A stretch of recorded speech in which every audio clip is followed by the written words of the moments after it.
Okay,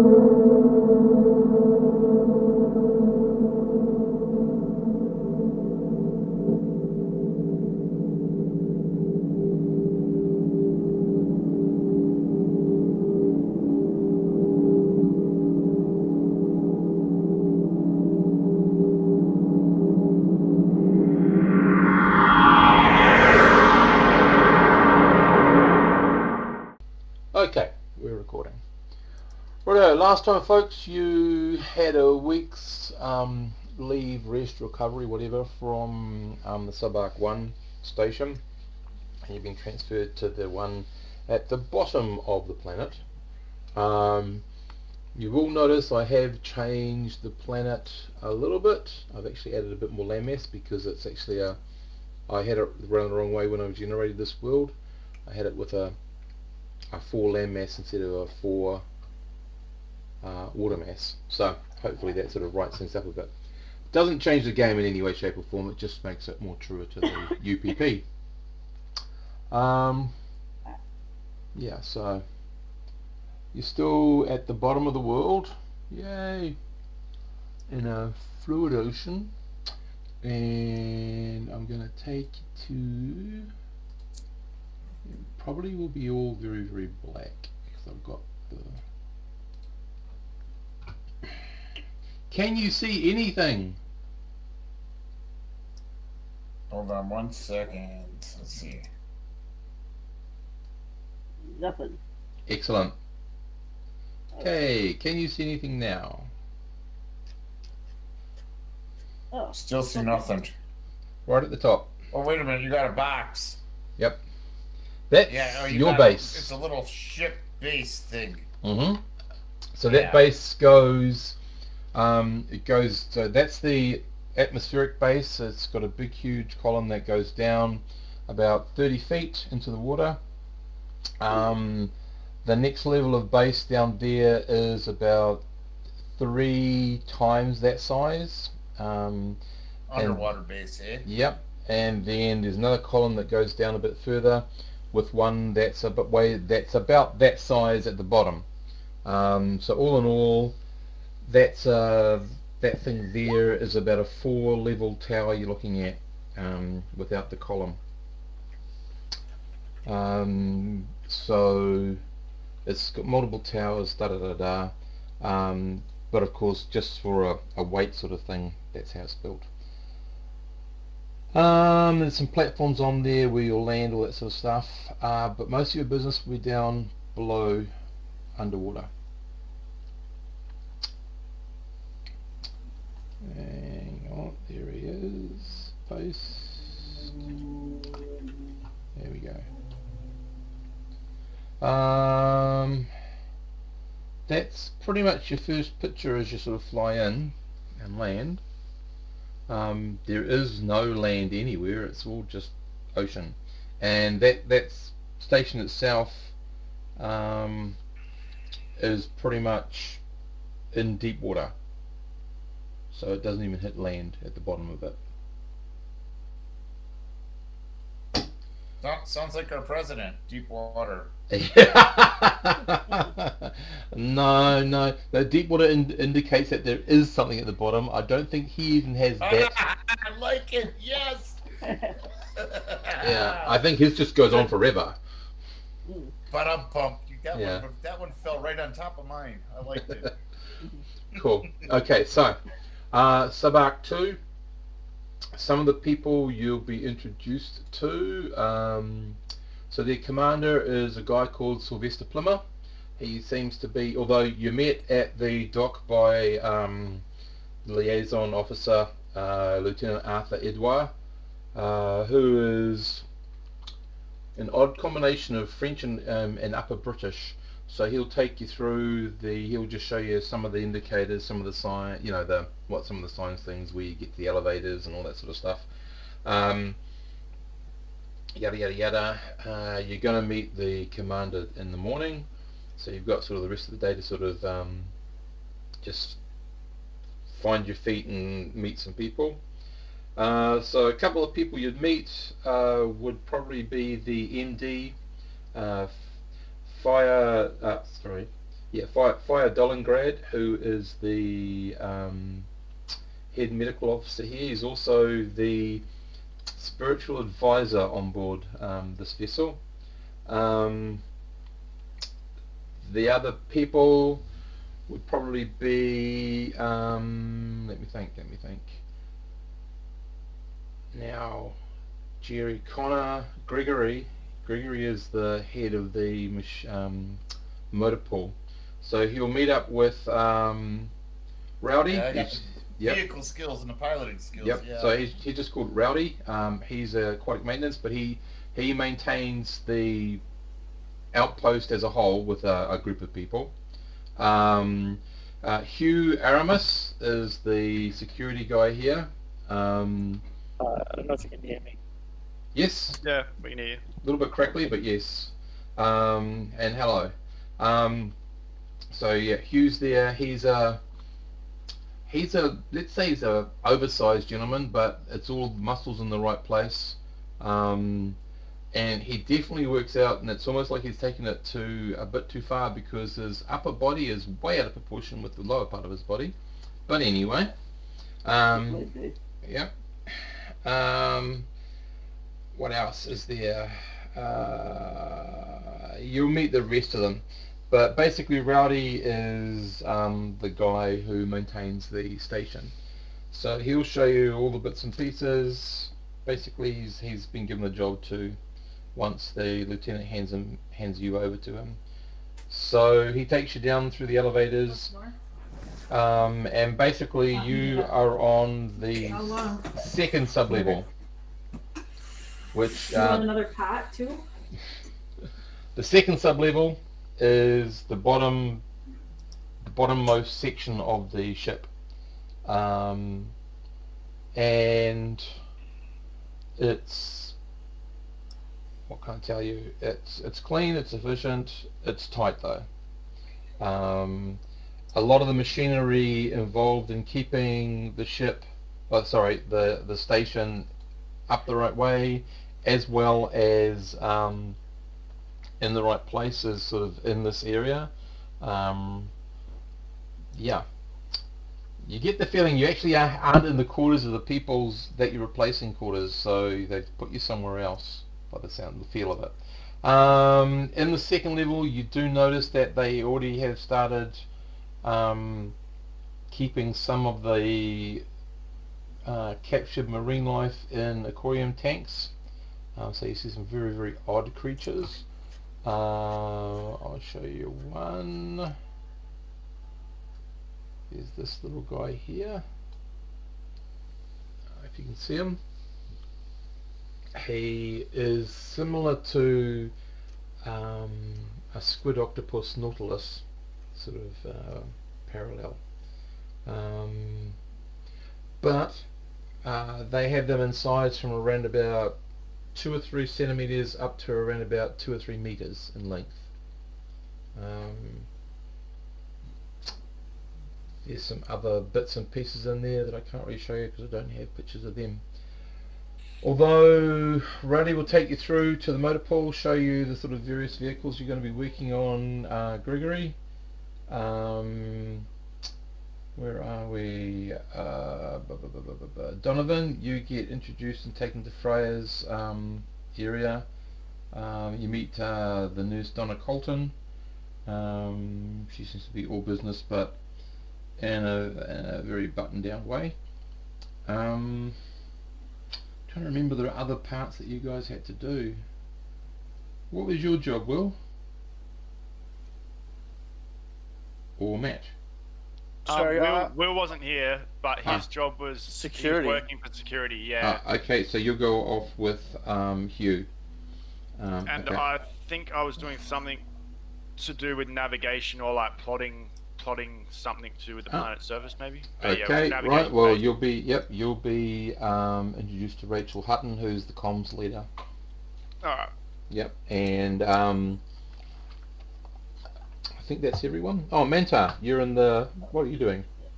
Mechanics, as I recall. Okay, so you'll be in there with Gregory then, Oscar and Gregory. So, the types of subs you've got. I'll give you a picture of the shots of them in a second. Sorry, I was a bit curious, Steve, as well, because I wasn't able to be last session. Yep. Is my equipment just defaulted? What do you mean your equipment? Like the stuff I own and wear and carry on me? I think you can buy what you want, pretty much. I can't remember what I did on your character last session. I think I just... Okay. Well, I didn't fill anything in, but I said you had a shotgun, so you have to buy a shotgun. Yeah. You can buy... We need to look at the Commonwealth. I think you can buy up to tech level... Hang on a second. I'll just try to find it for you. 11. I think I would have got you cloth armor too. Cloth armor's the one that's pretty good to get, right? Can be. Cloth armor's pretty good, yeah, and it's cheaper. It's like ballistic for bullets. Like, yeah, ballistic jackets and cover. Yeah, I'm pretty sure I would have got you cloth. Probably wouldn't have worried about reflect because we were fighting polar bears, but yeah. Yeah. Yes, it was all fighting polar bears. Polar bear's got a laser. Hello. And at tech level, we can't buy energy pistols. No, you can't buy energy pistols. Can we buy lightsabers? No. Okay, here I am. My toy lightsaber. So you got tech level B, which is tech level 11, law level 4. So law level 4 would be around about military weapons. So you can't just go in and buy military weapons, but you can buy like hand pistols, shotguns, probably ordinary rifles, as in hunting rifles. You would not be able to buy combat armor. You'd be able to buy personal armor though. You'd be able to buy any of the different sorts of blades, I imagine, and you probably could buy snub pistols. Alright, and last thing, having military connections from like 7 terms served doesn't help? Only if we start rolling about that part. Hmm. And therefore you could be spending money and get nothing back. No, That's well, up to for now I'll leave it when we're back from whatever this mission is. I don't think I'm going to partake. Mm-hmm. By the way, what about I noticed a couple of us had laser rifles. They're all good, are they? Laser rifles, depending on the tech level. What the hell's that little spermy fish thing? Look, The red thing? Yeah. Yep, that's one of the animals you've seen that they've got in their aquatic tanks. They range from, as I said before, from a couple of centimeters in length up to about 2 meters. Are the biggest ones, just short of 2 meters. Oh wow! Okay. Yeah, it's the it gives you it's a sort of the octopus, squid, nautilus sort of equivalent on this planet. Yeah. So it's just one of the animals they managed to capture, and yeah.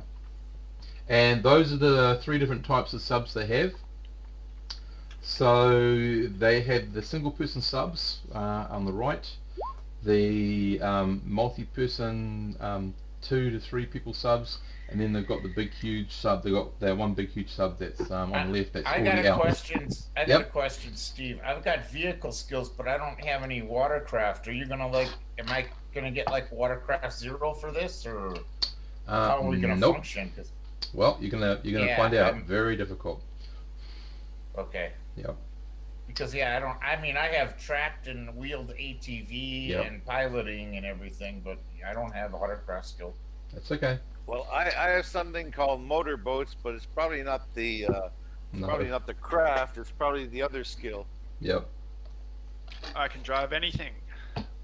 You can with a -1. No. Yep. There's your man. All right, so we're going to be suboptimal, in other words. Very true. You're going to be suboptimal in your submarines. Well, yeah. So hopefully you guys don't have to go in with the little the single jobbies, because if they are, you guys are going to be at a bit of a disadvantage. Well, I don't have to drive the sub because I don't do house calls. People come to me. No house calls. Right. All good.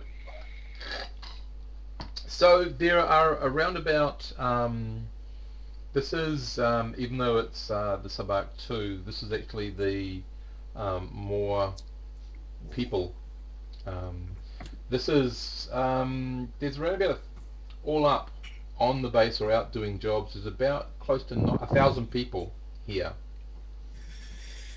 in various different roles. So you've got cartographers, you've got biologists, you've got alkabotanists, you've got all sorts of different types of people you'll be meeting. Some of them you don't even know what field it is they're doing, but it's all interrelated. And you're sort of given the next day, so you're just settling in. There's each of the levels has its own sort of cafeteria, so you'll be sort of on your own level mixing with most of the people there. So the people in your cafeteria, if I can get back down to it, here we go. Okay, so Rowdy introduces you to a couple of folk. Slough, Penny and Co. The three gentlemen. They range in from sloppier to sloppiest. Is basically the best way you could sort of describe them. They talk of all sorts of weird things that they've had to do in their various missions. Penny is the oldest of the bunch. He would have been on this sort of job for around about 17 years. So he's seen a lot of worlds, he's seen a lot of weird stuff. Yeah. Slough gives you the impression that you don't want to get up the wrong side of him because he's liable to take it personally and have a go at you, whereas Ko is so laid back you could almost say he's comatose. So that's a few of the people that are around.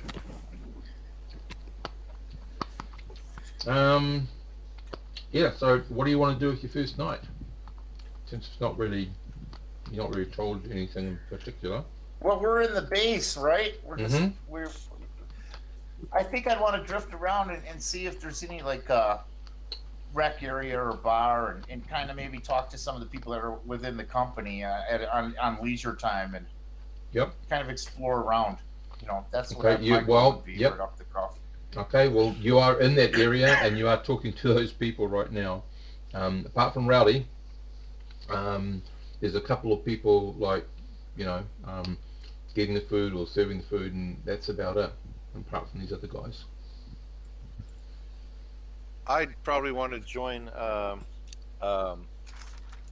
Jerry's character, Gregory. Mm-hmm. Yep. And one practical question. I wasn't clear. Yep. Is this base, the Sub-Arc 2, is it fixed to the ocean floor, or is it free floating? Free floating. Your sub-level is actually responsible to keeping it upright and also in position. So you'll notice there is a definite hum in the background in this module. Every now and then it sort of whines a bit more than our normal. I would ask one of the people I was talking to, what's the hum about? Is that the life support systems, or what's up with that? It's just the engines revving up higher just to make sure it keeps location. Oh, okay. Yeah. Mm. I theorize that when spacers go Earth side or land side and they go to a hotel, quiet, and that's wrong because they're used to the ventilator systems, the life support systems, electrical maintenance, so they can't get to sleep. They have to have a little box that they carry with them to make like white noise generation, so they feel at home. Yeah. Then they can fall asleep. Right. Because if they don't hear the sound, they're afraid that there's been a hull breach. It just makes them nervous for no reason. Mm-hmm. Cool. So Rowdy will be there. He'll just talk to you about some of the vehicles that are out at the moment. So all in all, they've got one of the how many ton would you say it is? It'd be close to about 150 ton. That's the big submersible. That actually goes off. It can go to great depths. It goes off for weeks at a time doing its job. Then you've got 5 of these 3-man which is the one in the middle. 5 of these 3-man submersibles, which have a range of about 2 to 3 weeks. And then you've got the 1-man submersibles, which have a range of about 2 days max. So the big ship, which I've got to give it, we'll call it the Leviathan because it's nice and marine themed. The Leviathan has 3 of the small 1-man subs on board. That's about it for vehicles and stuff that you and Ostrom will be needing to keep up to date. But as I said, the Leviathan's out at the moment, so you really only got the other smaller ones to take care of in the morning. Any other questions you want to know or talk about with the 4 people that are with you at the moment? How long is any of the girls? Is there a woman there? Is she hot? Nope. Nope, guys. Okay, so Gregory, the only hot woman you've seen is that woman in the nurse's uniform. Okay, well, and where's the nurse's unit? Where's the nurse? Well, she's up in the first sub-level. First We'll have level. to see her later. Yeah. So I For a asked full physical. I asked the guys that we're talking to in the rec area, how's things been? I mean, what has been the goal or the objective here, and how's your stay been? And ask them small talk. How long have they been there, and things of that nature. Well, okay, so Penny, as I said, is long-term sort of in this sort of service. He's been on planet the longest. He's been here for a couple of years. Slough and Co. Slough and Co. Sorry, Slough's been on here about a year, and Co sort of arrived about 6 months ago. Rowdy's been here since the fit, so he actually has helped. He's been here close to 15 years because he's actually helped build the station and everything. As far as how things go, he says, how flat is the ocean? How big is the ocean?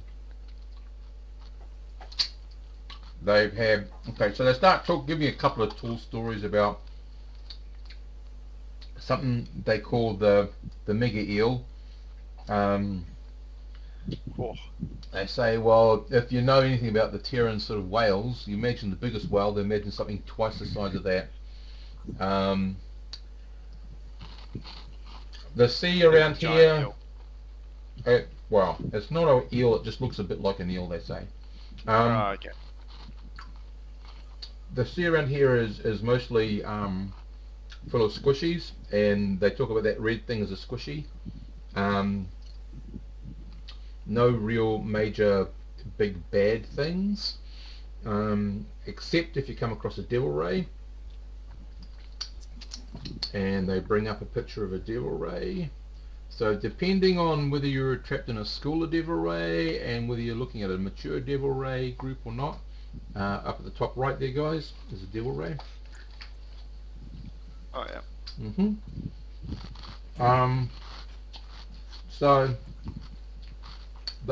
they feed on the squishies, so you do get the occasional devil ray. They vary in size. Biggest one they've seen would have been about 3.5-4 meters in length, about almost 3 meters in width.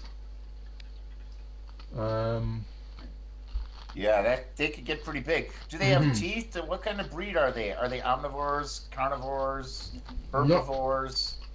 They really don't know, but they eat the squishies, so they obviously like squishy meat. Carnivore then, right? Omnivore or carnivore? Yeah. Yeah. Yeah. Well, being in the deep sea, we haven't seen much in the way of vegetation. You'd have to talk to one of the guys on the Leviathan because they get down to the bottom of the ocean. Well, there's got to be some vegetation to start the food chain. So it's usually a herbivore, then an omnivore or carnivore eats them. Yeah. So there's some kind of lichen or something of the sort. The water is full of the equivalent to plankton. So what they know, excuse me, what they know is that the squishies eat the plankton. They're a filter feeder, and then the devil rays eat the squishies. And you can actually cook, if you capture a young squishy, there is a way to cook it and not poison yourself. Oh, cool. Squishies for dinner. Yep. How do they taste? Sort of like chicken.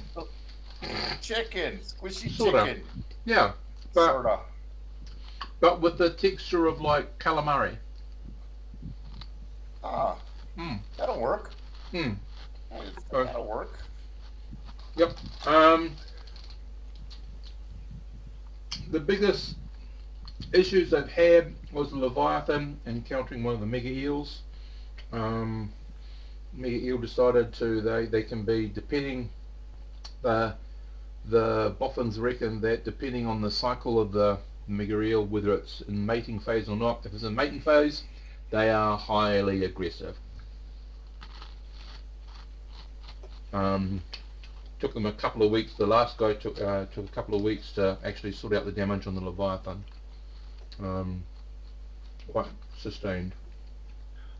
Other than that, it's more like squishes getting caught in intake valves, or the odd devil ray annoying the odd diver.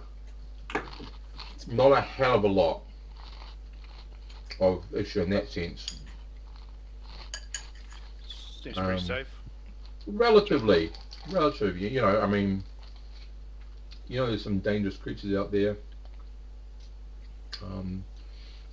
Yeah.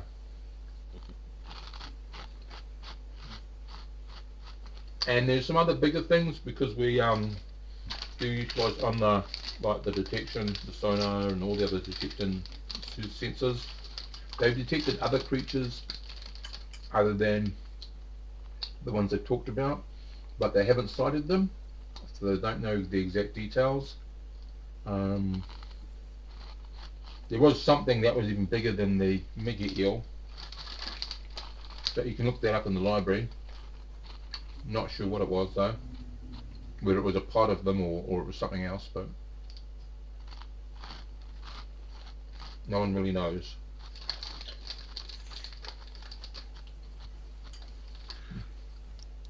That's it really.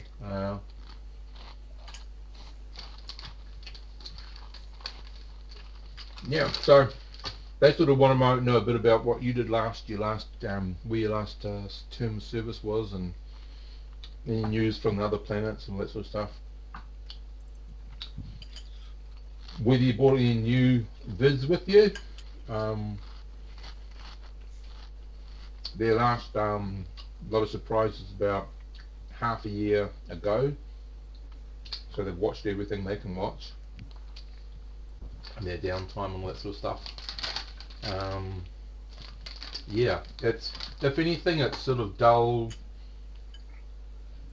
repeated work until you have some sort of interesting thing happen, and then it's all hands on deck sort of thing.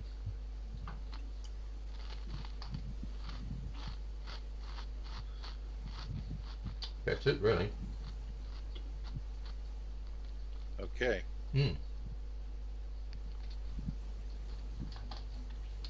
What do you want to do now?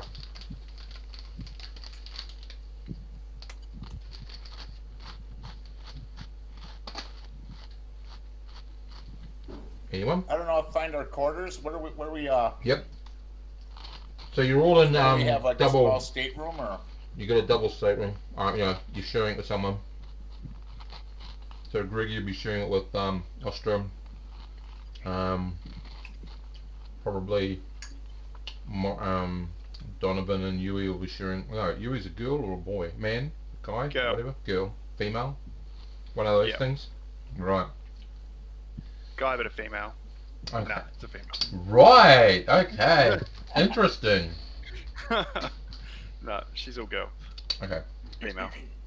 Rightio. Proper Dumbo, so no advances. Okay, so you'll probably be sharing your quarters with one of the aquatic crew, a girl called Asta Panastis. Alrighty. Yep. She's a diver. She talks about Is she this. hot? She's not bad. She's not bad. But she does talk about this other diver called Doug. And you sort of get She's them. into the dog. You sort of get the idea that she's digging Doug. All right. Digging on the dog. Aw, Yeah, Big Doug. Big Doug.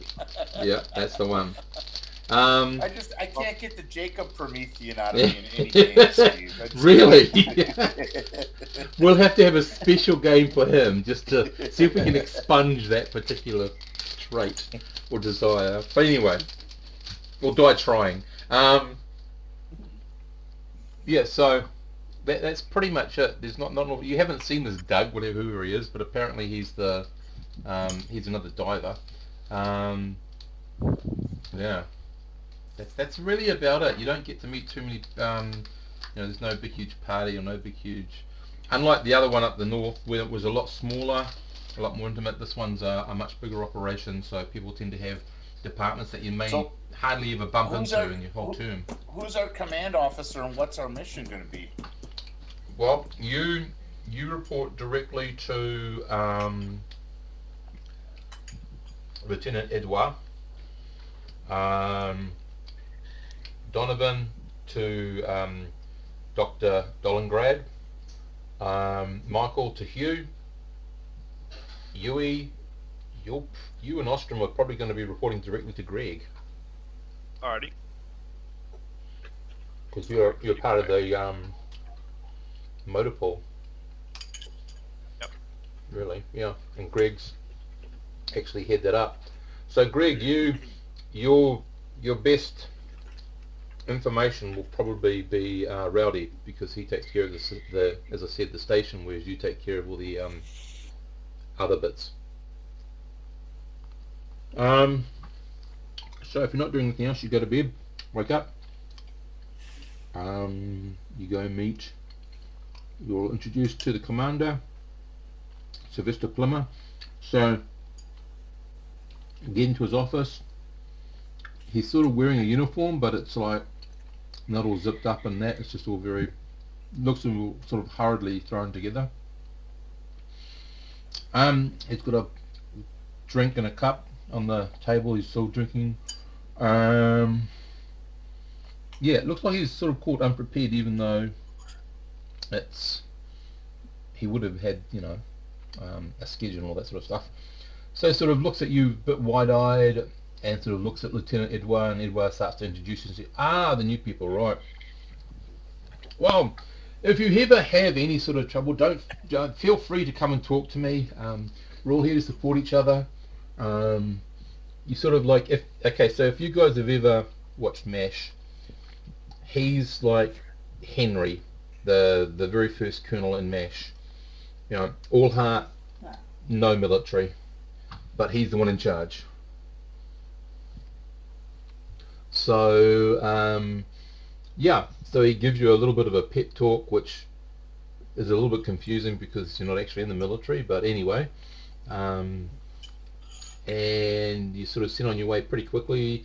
Lieutenant Edouard sort of wants to have a meeting with you and Rowdy pretty quickly. Rowdy's talking to another technician. He introduces him as Henny, and apparently there's some issues with probably some sort of marine life getting into some of the array, sensor arrays, so that he's going to have to go get a divers out to check it out to see what's happening, and then if he has to, go out himself. So that's just a little problem they're having at the moment. So you, Lieutenant Edouard and Rowdy are brought in. Sort of Rowdy gives off a checklist of stuff to the lieutenant, and the lieutenant sort of hands you over a tablet and says, rightio, so your job today will be to check out all these pieces of equipment and get them ready in case we need them, and it needed all done by the end of the day. So you look over it, you've got, like, as I said, you've got a half a dozen of the 3-man subs and about 3 times that much of the 1-man subs to go through in a day. So you and Ostrom are going to be very busy. and whoever actually can get along to actually do all this. Meanwhile, in the med bay, the nurse, Nurse Colton, is showing Donovan around, showing all the bits and pieces. She says, you know, we do get the odd interesting case where it's the first time we've actually interact with how various creatures interact with the human system when they bite them, inject them, or brush up against them, or someone decides to try something for the first time and find out that it's either poisonous or create some sort of odd interesting effect in the human body. She says, so gear up for in another couple of days, because most of the men down in the lower deck, they do something called Sushi Thursday, and you can guarantee that at least 2 or 3 of them are going to be in the med bay within 8 hours of consuming whatever the hell they've consumed, and we'll be flushing them again.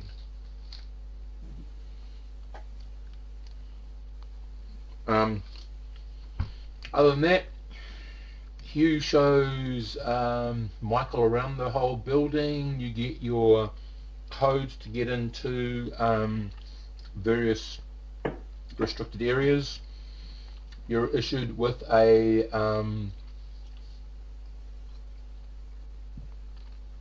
stun baton, a snub pistol that has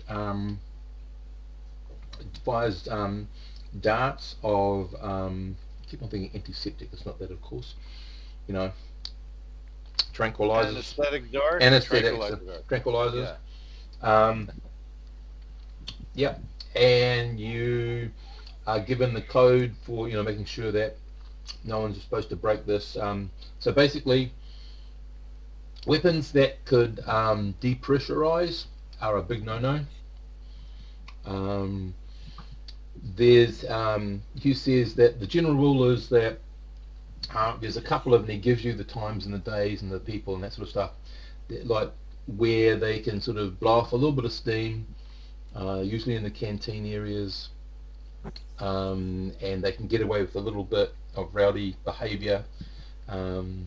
Hugh sort of understands that people need to do that from time to time, and he says, and he invites you to their local Sushi Thursday.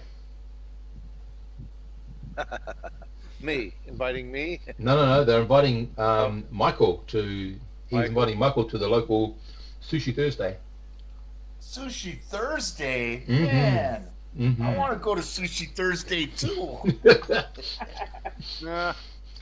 We're not invited though, huh? We got to go work.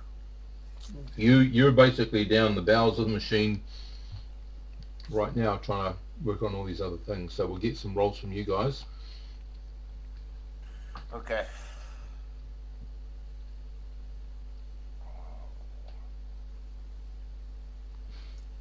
You need me to roll dice, you said? Mm-hmm. Mechanical or you and Ostrom. Okay, what are my skills even? I don't think I have do I have I only have vehicle skills. Woo-hoo. Electronics, piloting, vehicle. Okay, electronics is the one you're going to go for then. You're going to be checking out all the electrics. Okay. Okay, electronics 2 then. Do I get a stat bonus for that or no? Or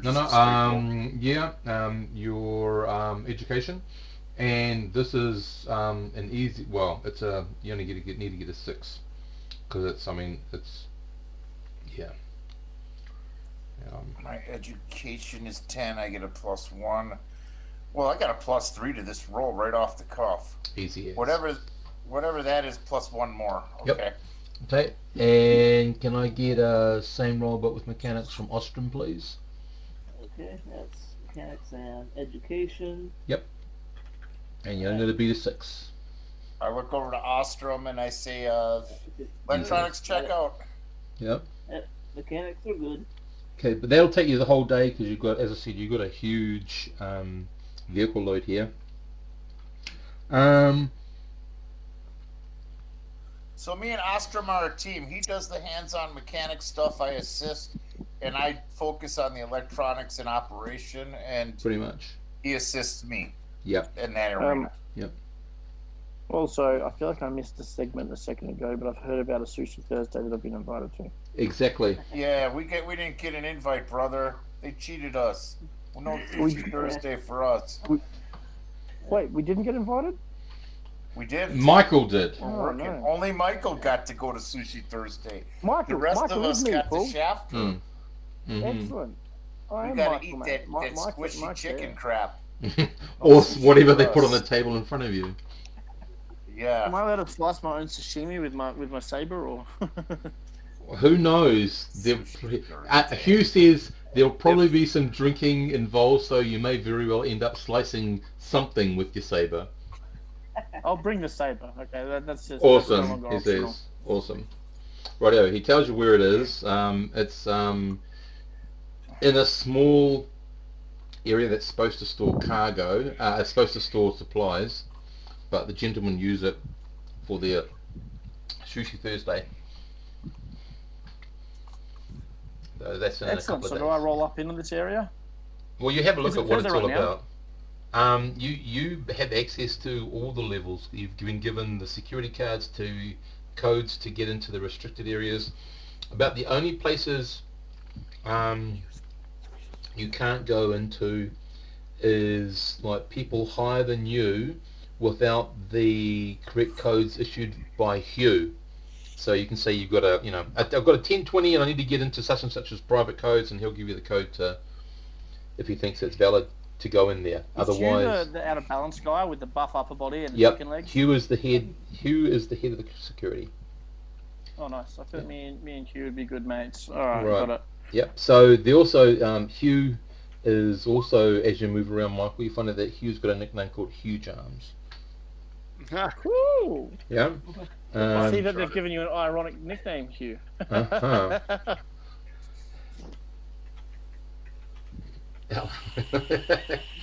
Yes, Pierre, it does. It counts down to Sushi Thursday. If I'm on the circuit, I'm gonna say, wait, did you say Sushi Thursday? Abort. That's medically. Sorry, I did not read you. I think we're having static on the intercom system, Yeah. buddy. Are you doing that trick of holding a piece of cellophane next to me and pretending it's static?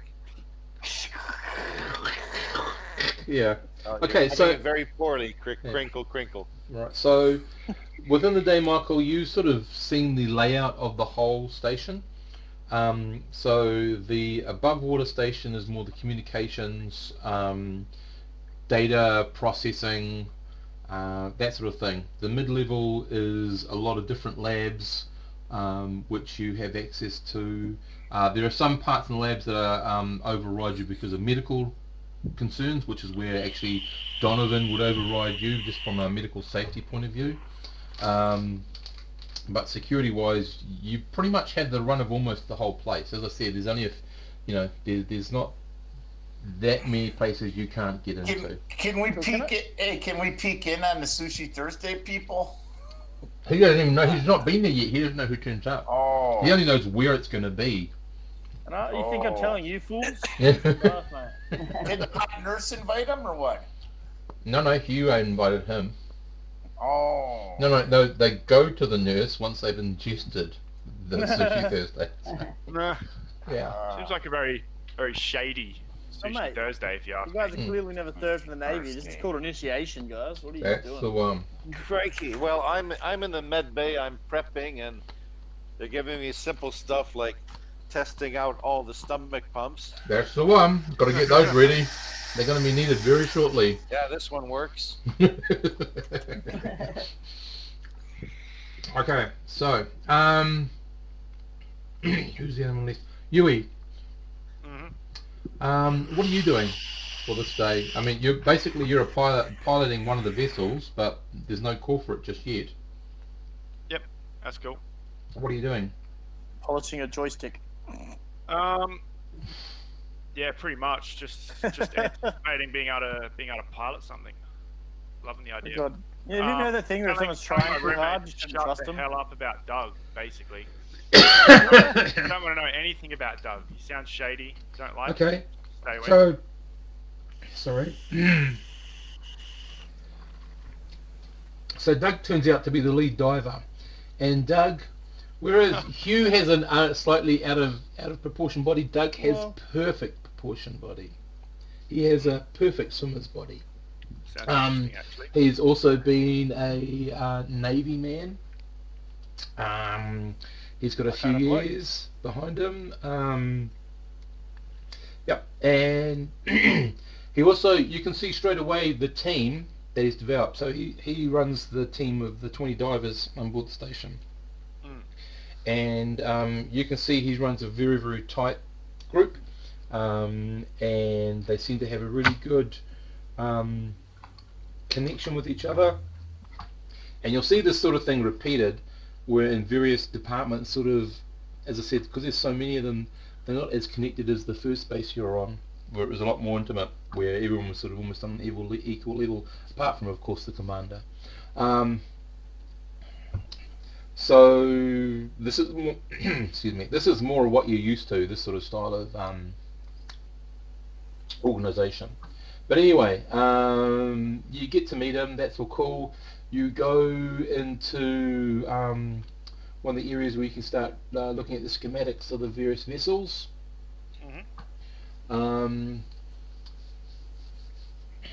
Yeah, so you're sort of getting yourself familiar with, you're sort of understanding the ideas. Does your character actually have pilot at all? Yeah, pilot 2. Okay, right. Yeah. So, yeah. So I mean, apart from the fact that it's a thicker medium, water instead of space, there are a lot of commonalities to it. There are some big differences that you've got to be aware of, and you'll sort of just be getting used to that sort of idea.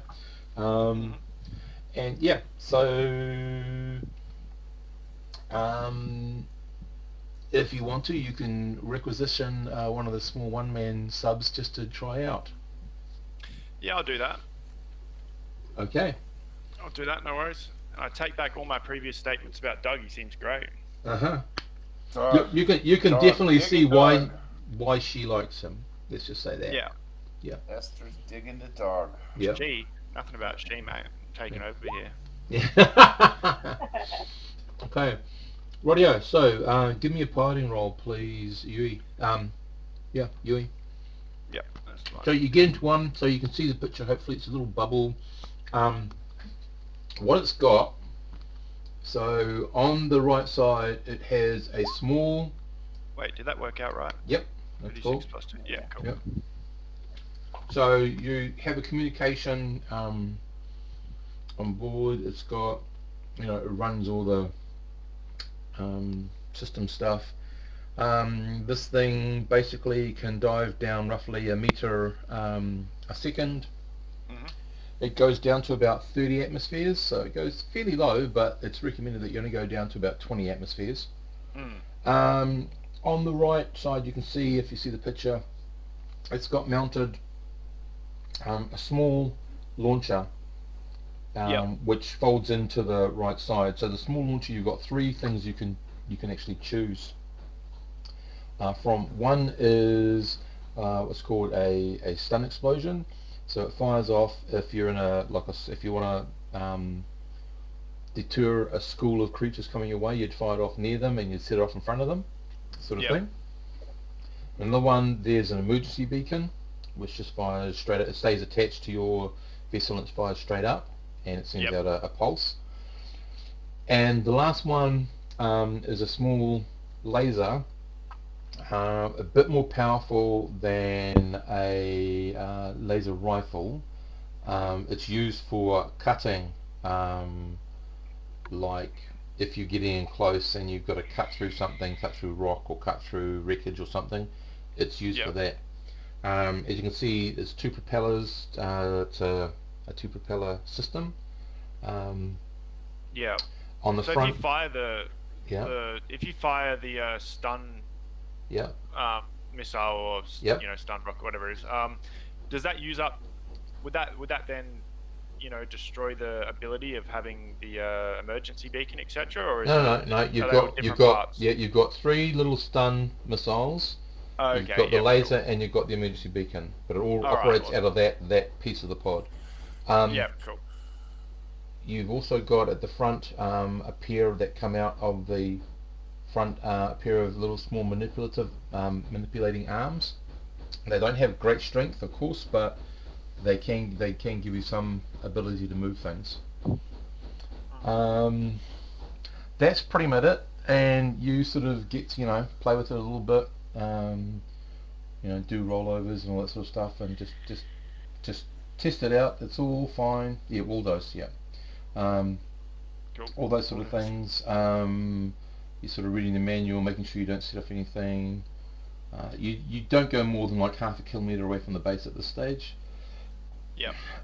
It's just testing out the equipment, getting to understand how it works. Sweet. You do see a couple of squishies. You do see a small school of devil rays hunting the squishies, but that's about your only encounter out here. No worries. Yeah. It's a nice uneventful encounter for my first. Yeah, pretty easy. I mean, swim. you don't sort of go down too deep. Yeah. Yeah, and of course you've got all the lights that provide you with illumination. Yeah, and you return, and there's no major event really. It's just you sort of come in at the end of the day. The other two are sort of working through all the vessels. They've been working all day. You haven't seen Will. You haven't seen Michael. You haven't seen Donovan. It's been a good day for you. Yeah, that's it. Just the way I like it. Yeah. Uneventful yet fun. Right. Okay. So, when you get back, just a message. It looks like Lieutenant Edouard has assigned you. When the Leviathan comes back in a couple of days, you're going to be going out mapping the seabed. Alright. Can do. Yep. And pretty much, so the Leviathan has a crew of 20. Yep. You 5 have all been sort of picked to go on the Leviathan. Just at your sort of first try out. So in a couple of days. So rolls around Sushi Thursday. You get there, Michael. Hey-o. Guys are cutting stuff up. When you get in there, there's obviously alcohol there. Hugh sort of welcomes you in. And you look at all the different cuts of different things from different parts of, as far as you're aware, it's either a squishy or it's a devilfish thing that you're eating. You're not sure what it is, but anyway. It tastes fantastic. Wow, I mean, there's also a sort of translucent, sort of, it's kind of like a dumpling, but it's sort of a translucent sort of noodle with some sort of white opaque thing in the center. Oh, tasty. Everyone's sort of looking at it. One guy sort of pipes up and says, yeah, we found some of these. We're not sure what laid them, but we think they're eggs. I was going to say embryo. I was too. Who knows? And he says, so who's up first? Oh, I'll read the mood of the room. Are they waiting for someone to volunteer? It looks like it. I'll volunteer. Oh. Okay, right. Okay, it is very, it's not slimy, but it's very slippery as it goes down. You hardly taste anything. You can just feel it going down. No, that's encouraging. Yeah. Doesn't taste bad. Doesn't taste really of anything. But you get something down here. Then there's a selection of cut up, as I said, things with various condiments. The drinks go. Yes, in fact, you do cut up some of the, in quotation marks, sushi, and you have a good night of it. Tomorrow you're actually heading off on the Leviathan once it comes in and gets re-equipped, but that's tomorrow. Okay, rightio. Worry about tomorrow when tomorrow comes. Exactly. So what I need Michael to do now is give me a straight 2d6. What's his endurance? Very low. Dum dum dum. Yeah. He's an old man, isn't he? How old is he? Oh, 46. he's the guy with the broadsword, right? Yep. He's old as hell, but he'll chop your head off in a second. That's the one. Oh, under. Yeah. Under my endurance. Way under. Yeah, you needed a good number, not a bad low number. Your endurance is what, 6? Yep.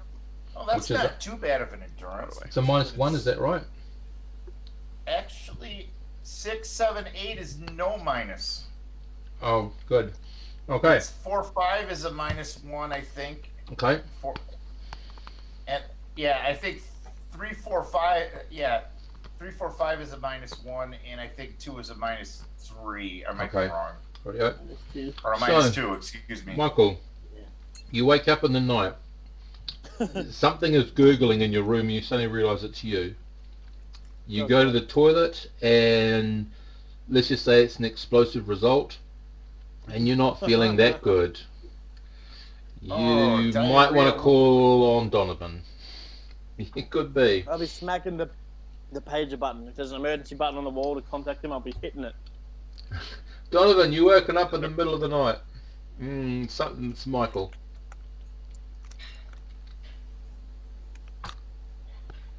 Donovan, you there? Donovan!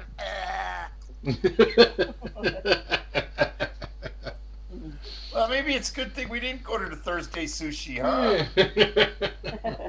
Yeah, that's okay. We'll eat the calamari chicken instead. Donovan, where are you?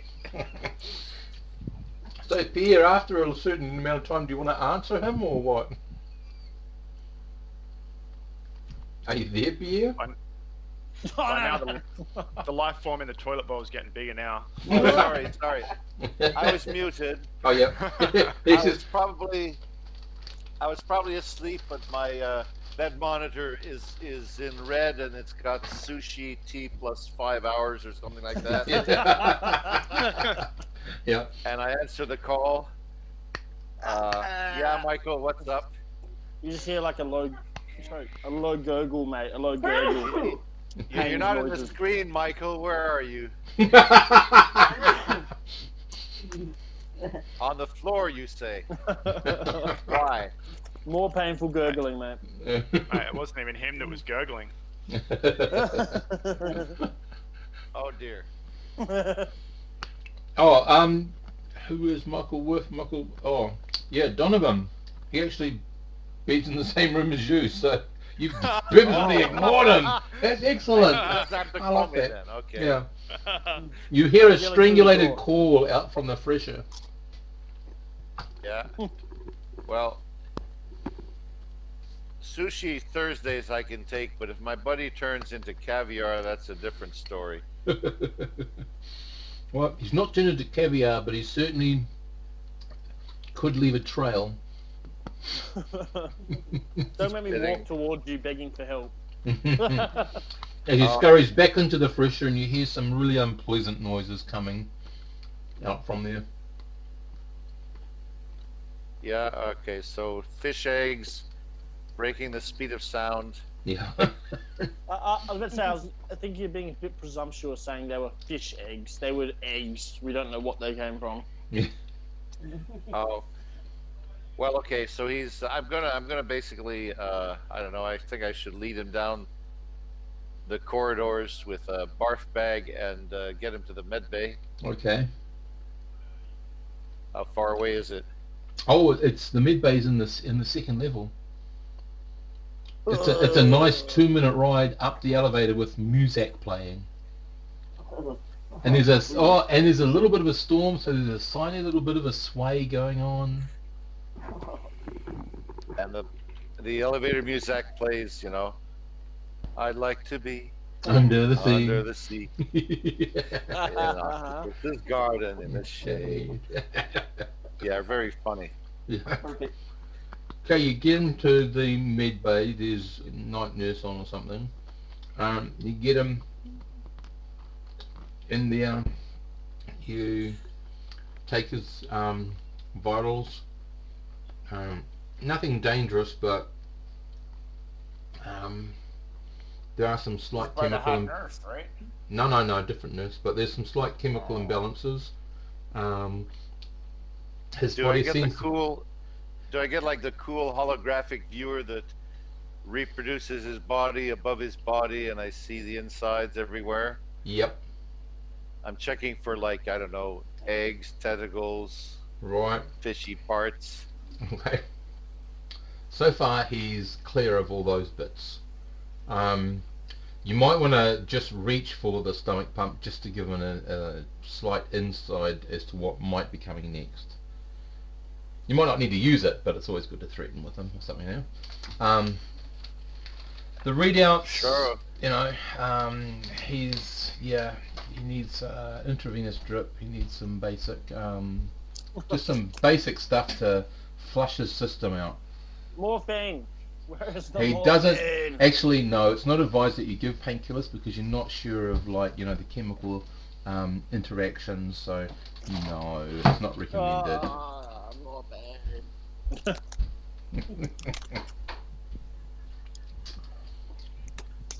So if I could get a medical roll, please, Donovan. Yeah. Uh-huh. Save me, Donovan. No, No, Donovan. No. I assume it's boosted with intelligence, so that's Yes. why I'm rolling so high. Well, education, but yeah, either one. Education, intelligence. Oh, okay. Yep. Should be Okay. education. I'll change that. So Take one off if it's education. okay. So Donovan, do you want to prolong the agony, or do you want to just get it over and done with? What do you mean? He's Do a you good want to doctor. teach him a lesson, or do you want just to get it sorted and done? Don't corrupt our good doctor. No, I want to do it straightforward. Okay. Okay. Within about half an hour, Michael, you're feeling a lot better. Thank you, Donovan. Mm-hmm. Yeah. Thursday, buddy. Yeah. I'll invite you along to the next No, one. no. Okay. About an hour later, you're back in your room, trying to, like, have a couple of hours of rest or kip or something, and basically it's then up. Leviathan's already docked. They're loading off their stuff. So what you can see, as I said, is about a 150-ton vessel. It carries 20 folk. You five will be swapping places with the people that would be doing your job, sort of thing. Yui, you are actually not piloting the vessel, but navigator. Navigating, I can do that. Yep. Yeah, Yep. I'm even better at navigating. Oh, you could be a navigator full time then. Good work, Yui. Yep. Greg and Otra, you're basically looking over the vessel itself. Okay. Donovan, you've been moved in to be the medical support for the next vessel, next trip. That's pretty much it. And So we're all going out on a boat pretty quick here, or what? Yeah. A submarine? yep, you're going on the Leviathan, the big one on the left. Ah, okay. Yeah. Kind of Yep. nice looking. Yep. So it goes right to the bottom of the ocean. What are we looking for exactly again?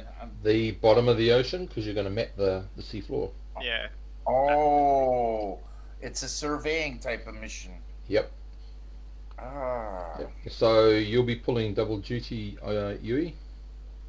Yep. You That's fair have enough. you have sensors, I believe. Whoa, hang on. Just look here. Don't know about sensors. Is sensors a skill? It is. Well, comms. Oh, yeah, I have comm 0. Yep. Okay. Computer 0. Electronics 0. Cool. Okay. Position 9. Okay. Well, you all show up. Michael is a little bit pale.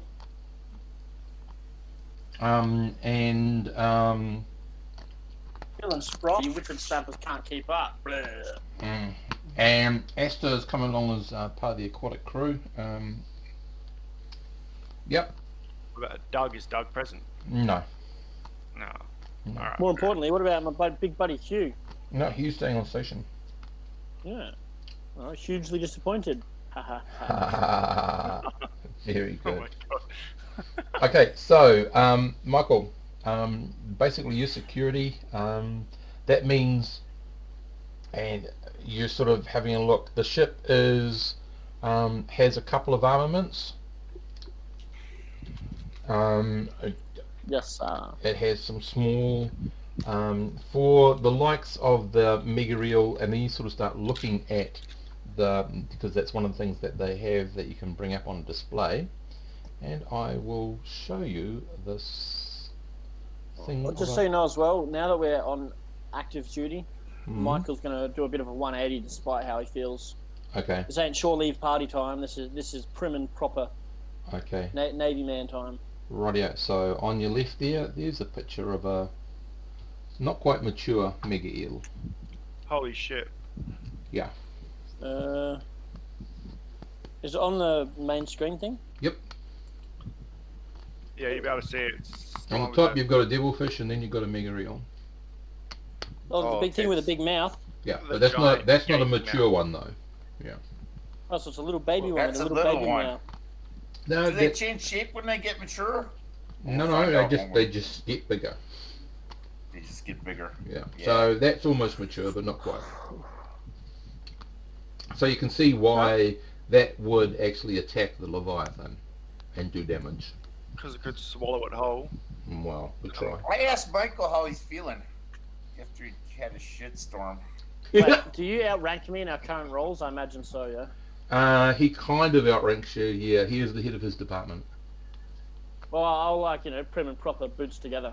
So, feeling good, sir. Wait, what do Navy people say? Do they say sir, or is that just Army? No, you can say sir, but it's all good. He's the head of his department. He's not the head of the Marines department or anything. He's not a general, but anyway. Yeah, no, just feeling good. Yeah. And really prim and proper is what I'm going for. It's time to work now. It's not time to play. Despite how I feel on the inside. Right, and look on the outside like absolute shit. Yeah. Yep. Okay. Rightio. So in about 2 hours' time, the Leviathan has been fueled, resupplied, and you're ready to head off. So you're heading. Basically, what you're doing is it's about a 4-day trip there to the zone that you're going to be doing the surveying the seabed. You're going to be spending a couple of days there.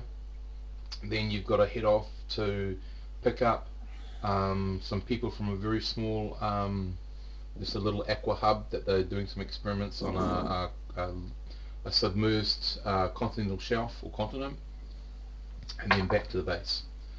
So it should take you about 3 weeks-ish.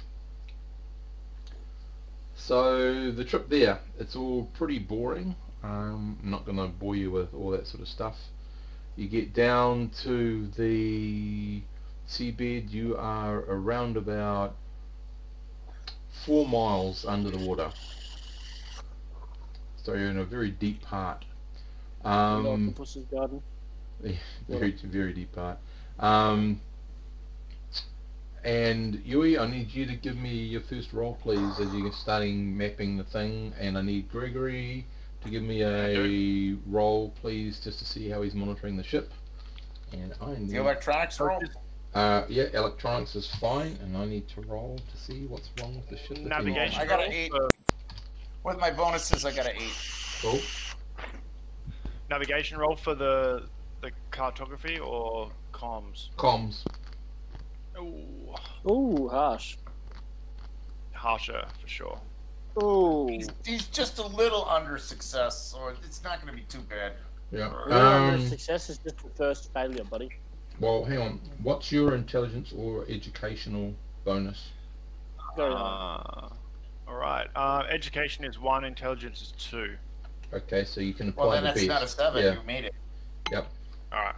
So it doesn't add that if you click the roll. All right. Yeah, I'm gonna have to do it. I just add it to the. I just use the roller and I add whatever the bonuses are to the roller.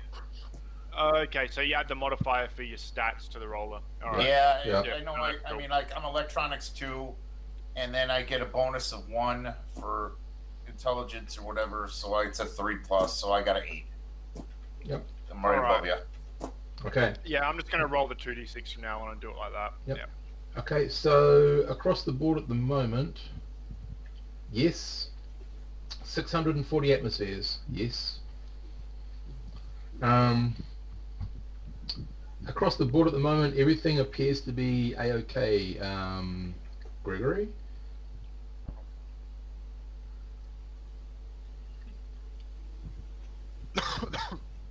What's that you need me to do? Everything appears to be okay at the moment. On board the ship. Everything appears to be okay at the moment. Yeah, it's like that. Everything's mostly okay. Stuff. Mostly okay. Yeah. Yep. But there's something I'm not sure about. It's mostly okay. So I'm reassuring myself and reassuring them, even though I'm not sure. Yep. At 640 atmospheric pressures on top of you. Yeah.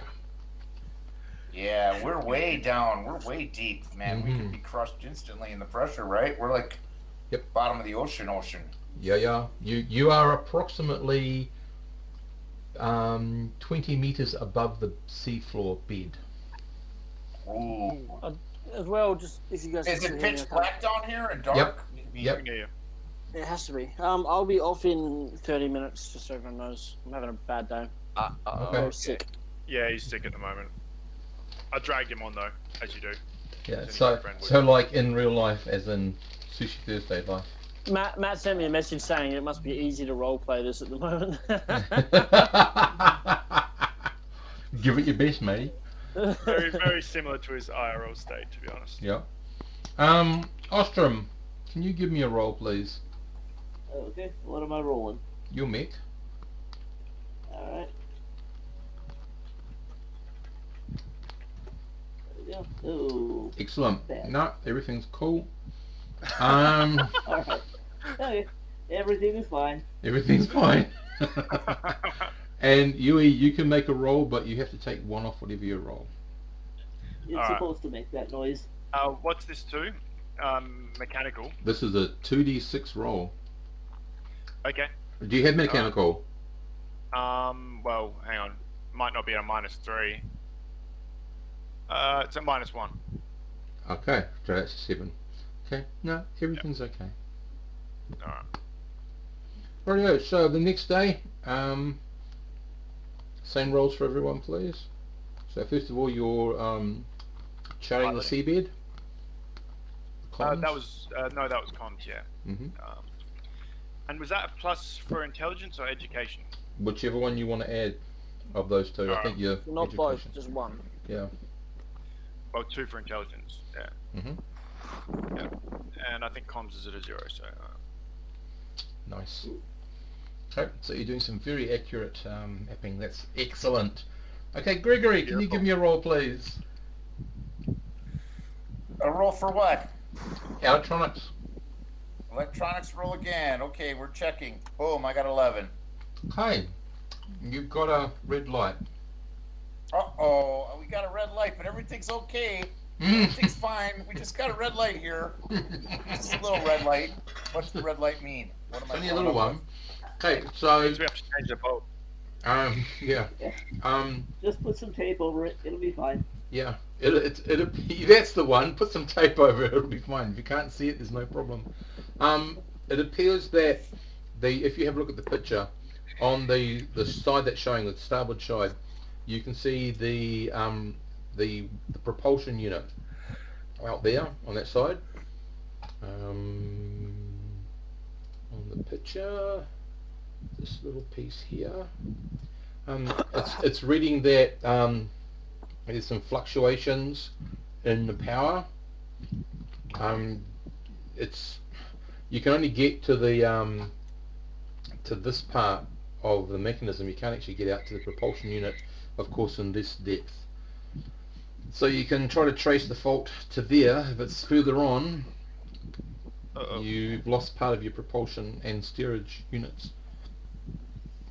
So you and Ostrom need to get down there and have a look at what's going on.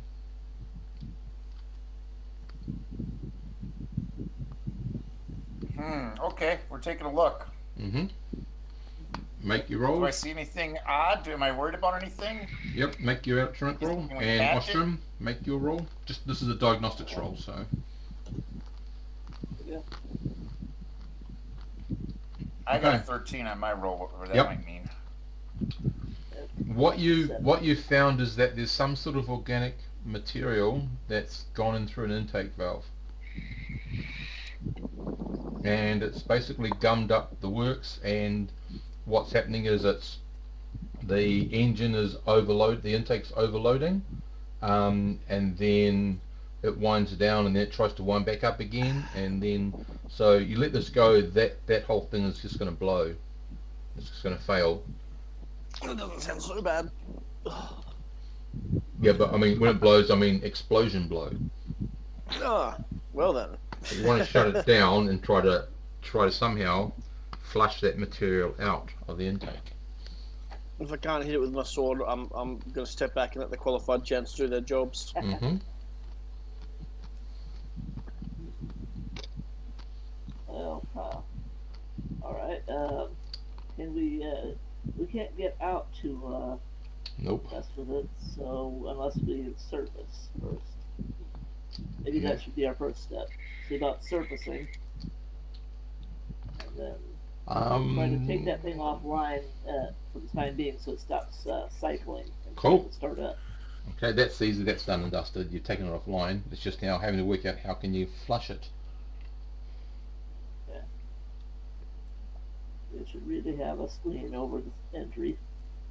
Maybe put some chicken wire on there.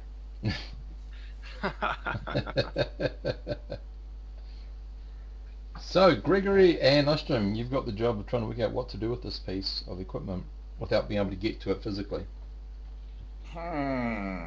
Meanwhile, Yui, you're doing a wonderful job of mapping the seabed. Yep.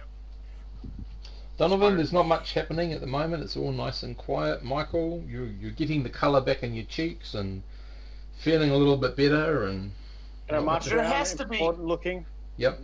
There has to be a monetary reason why we're mapping the seabed, resources or something. We wouldn't just be doing this for the sake of science. Well, part of it's science, but part of it's orders resources. be orders, friend. Get back to work. We're working. We're trying to figure out a little red light. You don't need to worry You're talking, about not working. What do you think this is? Yes, sir. Yes, sir.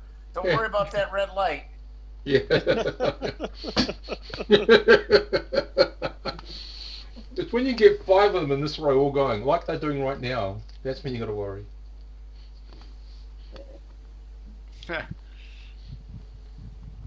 One propulsion engine. It's all good. Well, at the moment you're fine. Worth less salt. Mm-hmm. He's compensating for the moment. But you don't want to get caught in a current, like a deep undersea current, because you just don't have the full propulsion of the vessel. That could be quite dangerous. Or if you had to try to outrun something very big that could move faster than you, that would be very dangerous. Yeah. Oscar once again suggests that we surface first. Go up to the surface and then we can try to fix it. But that's up to the pilot.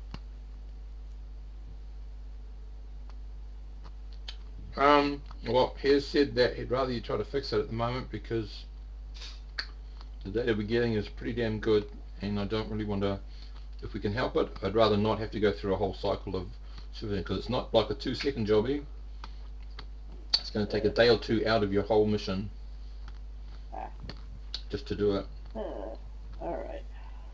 So, somebody with some watercraft will have to pilot one of the small vessels outside. The 3-man sub won't survive at this depth, nor will the 1-man ones. Yeah. They will be crushed. Okay. Then, I think Ostrom's got this, mate. Send Ostrom out. I feel like he can fix this issue. Yeah. Well, he's pretty big, but I think we should explain it's just to water, the man. Water pilot. is soft as. What is your problem, Ostrom? Yeah. Explain to the pilot about how we can't go outside because the pressure will crush the vessels. I've already and walked we off. I fix can't it hear from you. Inside. Bye. Yeah. Marching Yeah. off. Right, well, is there anything else you can think of doing?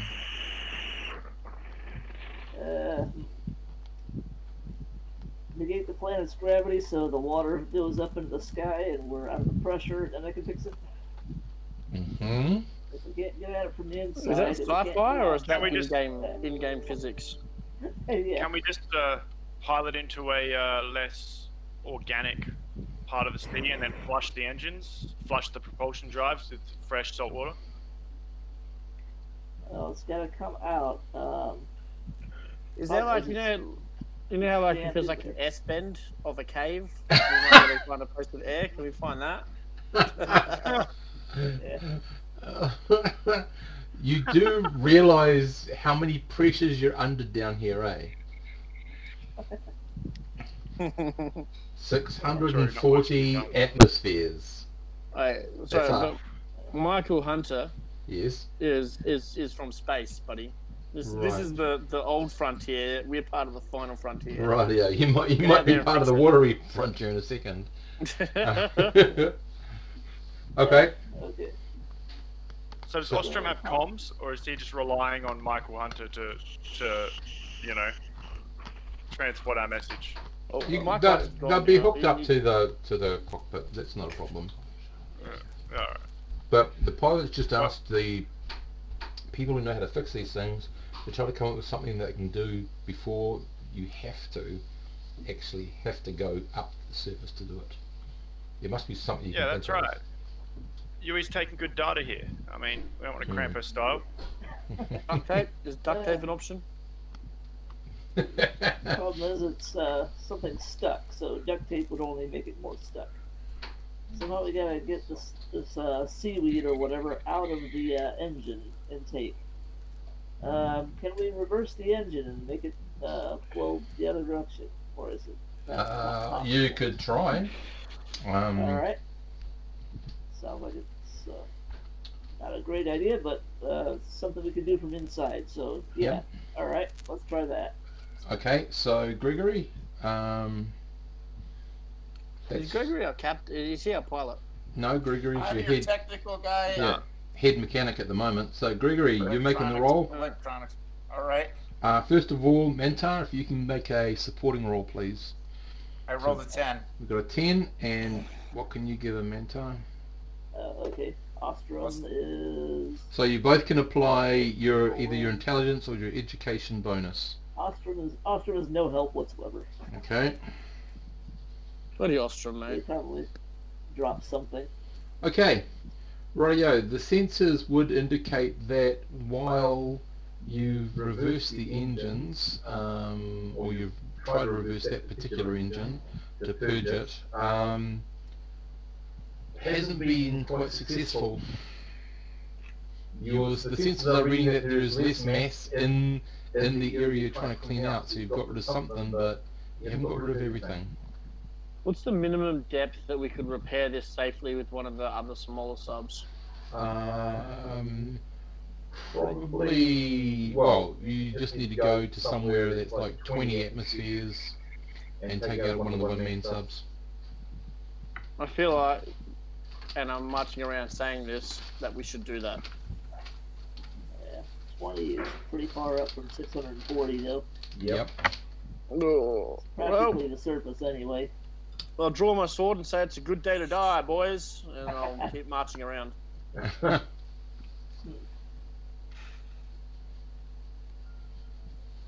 will resheath the sword. Yeah. I don't want to freak everyone out. Right. Anything else you guys can think of, you techno guys? Come on, techno guys, we need you more than ever. I don't know. I'm scratching my head, looking over at my partner, seeing what he says. Mm-hmm. Can we just jettison the engine? Just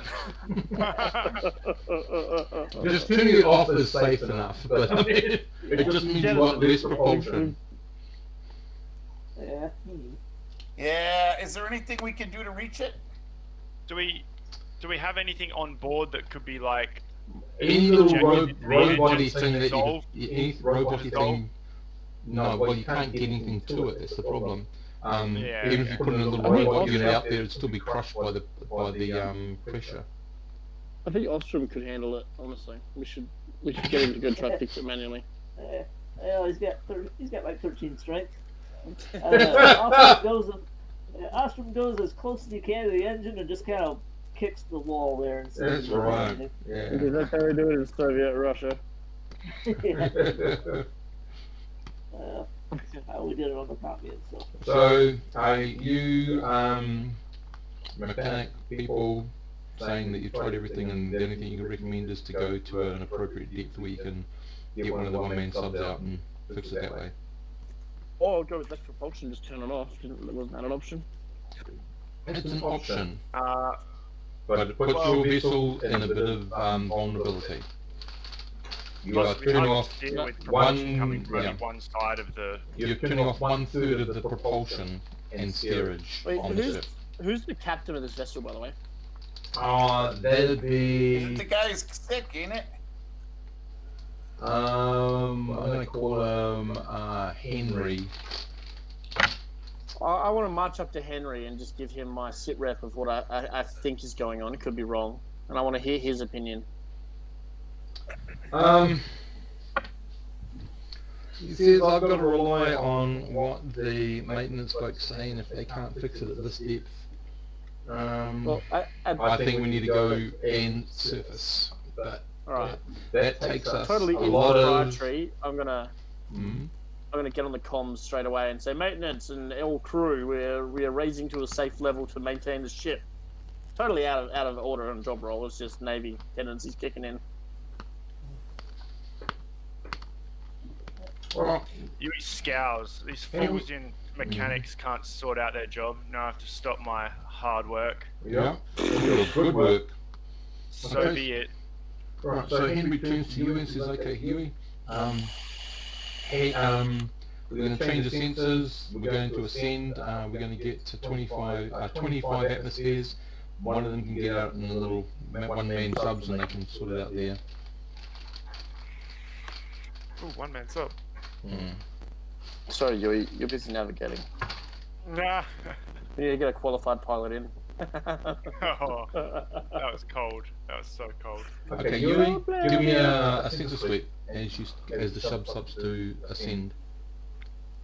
That would be me. Yes. Sensors. Okay. Wait, sensors is... Comms. Comms, right. I believe. Plus in. Yep. Ooh. Oh, clear. Hey, you feel happy? Clear, guys. Perfect ascension. Perfect. Okay. The sub starts moving up. Yeah, look at that. See, even the picture does. And at around about 3 hours, 4 hours in, you're at around about 82 atmospheres, and the sensors react to an imminent collision. Oh, for God's sake, Huey. Hey, 3 hours later, mate. 3 hours later. Yeah, you get on the sensors and try to find out what the hell you're heading towards. Alright. Not holding my breath, Huey. Ooh. Come on. She knows what she's doing, mate. She knows what she's doing. It's all good. We're all good. It is going to be all good, yes. Sorry guys, my sound was off for 2 minutes.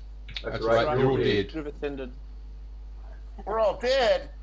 Oh, soon. Just you, okay, buddy. Yui, you get a really good sensor picture of what you're facing. Jesus. Something like that. Except, ignore the picture of the guys in the bottom left-hand corner. Right, yeah. Because they would be around about 9 times smaller. Whoa. This thing is monstrous. It's a whale spider squid. Spider legs, whale fins, squid mouth. And you're around about 250 meters below it. What, do you tell anyone else, Huey? Yeah, I immediately yelled, cease the ascension of the vessel. Cool, because there's a giant spider squid above us. As soon as Michael, who's hanging around the bridge, hears that, he draws his sword and says, 2 arms, stun missiles, 2 whichever direction of the ship. Right, well, no, you have, okay, under the order of the captain, you can start initiating the defences of the ship. Oh. So he says, get everything ready. Basically, you're a gunner. I hope you've got some sort of gunnery skill. Oh, sorry, that sound is filling you with confidence, right? Yep. Maybe don't stun the creature before we see if we can get around it. Although, you know. We're on a collision course, right? Well, we've stopped ascension, I assume. Yes. But it doesn't stop moving. How far above is it?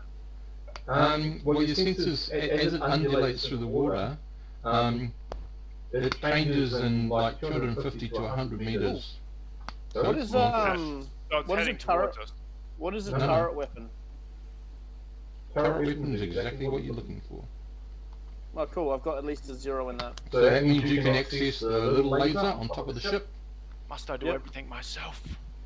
Who can access the stun missiles? Michael barks. Who's got experience loading and firing them? I have some. Who else has nav experience? Nav experience. I may. Hang on, I got sidetracked here. Let's see what I got. Where's the big dude? I think your turret weapon skill is about as good as mine, Mr. Michael Hunt. Mine's only on turret though. He said that's laser. I have gunner turrets 0. So that if that helps with anything, piloting 2, vehicle. I have no nav. I have nothing nav. Winged aircraft. All right. Quick question, Steve. What skill shoots stun missiles? Missiles, turret weapons, missiles. Yeah. That's not an option for mine. Oh, you have to select a cascade skill. So if you haven't selected, I believe so. Yeah. You know, the cascade skills has got bay weapons, heavy weapons, screens, spinal mounts, and turret weapons. Okay, turret is fine. That turret covers it then. Turret covers it? Yep. If that's what they got, that's what we got. At that point, I'll be talking to. Was that Pierre saying he has turret skill? No. No. Glenn. Jerry. Sorry, Jerry. Jerry. I Jerry. have turret 0. Regular basic turret 0. Gregory, get me And I that also turret. have demolitions 1. Ooh. Yui has 1, but she's going to stay on Because navigation. I was a belter. I'm used to blowing shit up to get to shit. Pilot right now? There's gonna be a lot of shit in this minute. Some other guys on pilot. Another guy's on pilot. Don't worry about him. And the last question is, how does this ship fire missiles? Does it fire them like old pirate ships, or directly from the front? From the turret at the top. Oh, and it's a pivoting turret. Yeah. All right. Well, I'll be telling Gregory to the turret. Random red shirt guy on the ship. Load the stun missiles. I assume you need someone to load missiles. Gregory would do that. Gregory would do that himself. Yeah. All right. Yui, plot us a course away from this beastie and to the pilot. Can do. All power that we can put it out. Well, you're down to, as I said, 2/3 of propulsion. So Yui, give me a nav roll, please. Gregory, when you're told to, you're going to give me a roll to see if you fire and hit the creature, or get near it enough to stun it. Okay, with the demolitions or what? With your turret weapon. That's a 0. Does that count dexterity? 4. Sorry. Yeah, no, because it's not a handheld weapon. It would be probably you're basing this on intelligence. Where's the best place to try to put it? Okay, so that's the +1 then. Okay.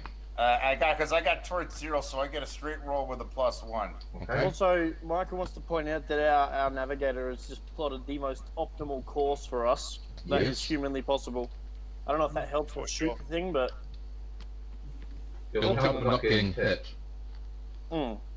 Taking into account trajectory of the missile, of course. I mean, you know, got to give us the best defensive and offensive capabilities. Of course. As a good navigator would. Talk it up. Let's talk more work. To arms. Come on, guys.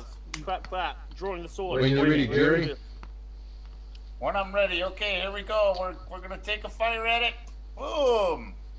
Oh, I did get a success. At Not least a big it's success. in the direction where you need it to be.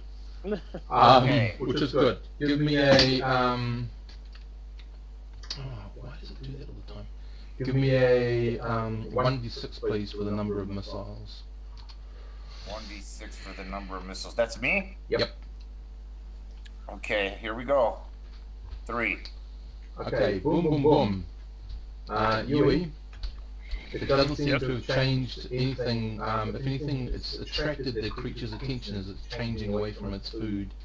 Those odd-looking little jellyfish-type things. It's brought it more towards us, as I was going to say. Maybe don't fire until we know it's coming towards us. But now it's definitely coming towards us. So fire again. Fire, man, fire. Well, I guess that gives you permission to use the laser there, Jerry. Okay. Oh god, it's just going to anger it. But by all means, go ahead. Alright, so what am I rolling again? Same thing, 2d6 plus 1? Yep. Boom, that's an 11, that's a hit. Okay. Roll these, hang on, sorry. Give me a second. Alright, this thing hits us at this depth, we're toast. Yep. Give me a, on this creature, how would I say? I guess I'd treat this as another vessel. It's the only way to treat this. It's too big to be a creature. I can't give you a creature to weapon. It has to be like another vessel. It's the only way to do it. And if we can find the almighty, the combat tables in this bloody book. Space combat. There we go. Except of course this is underwater. Okay. Let's just see where you had it. Does it have that table? I thought it had that table of where you hit it.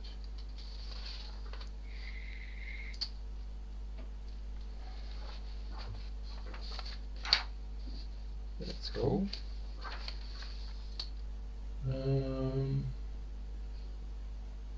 Okay. Can you roll? Oh, see, maybe it is different. Here we go. Okay, so can you give me a 2d6 roll, please, Jerry? Okay. Sorry, it took me so long to find it. Do we only have one turret, by the way? Yep. 7, Okay. just under success. Right, no, actual location. So, Okay. and the damage.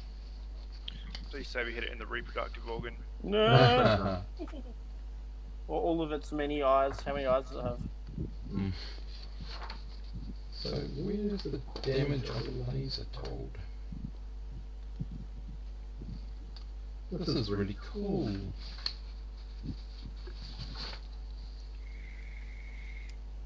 Okay. I'm just going to call it as I see it. Okay, what you've done is you've hit it in an armoured place, so you've exposed the underbelly, so to speak. You haven't actually hurt it yet. It's still turning towards you, it is quite slow, so, and you're moving in the, because of your navigator, the optimal location and distance from it.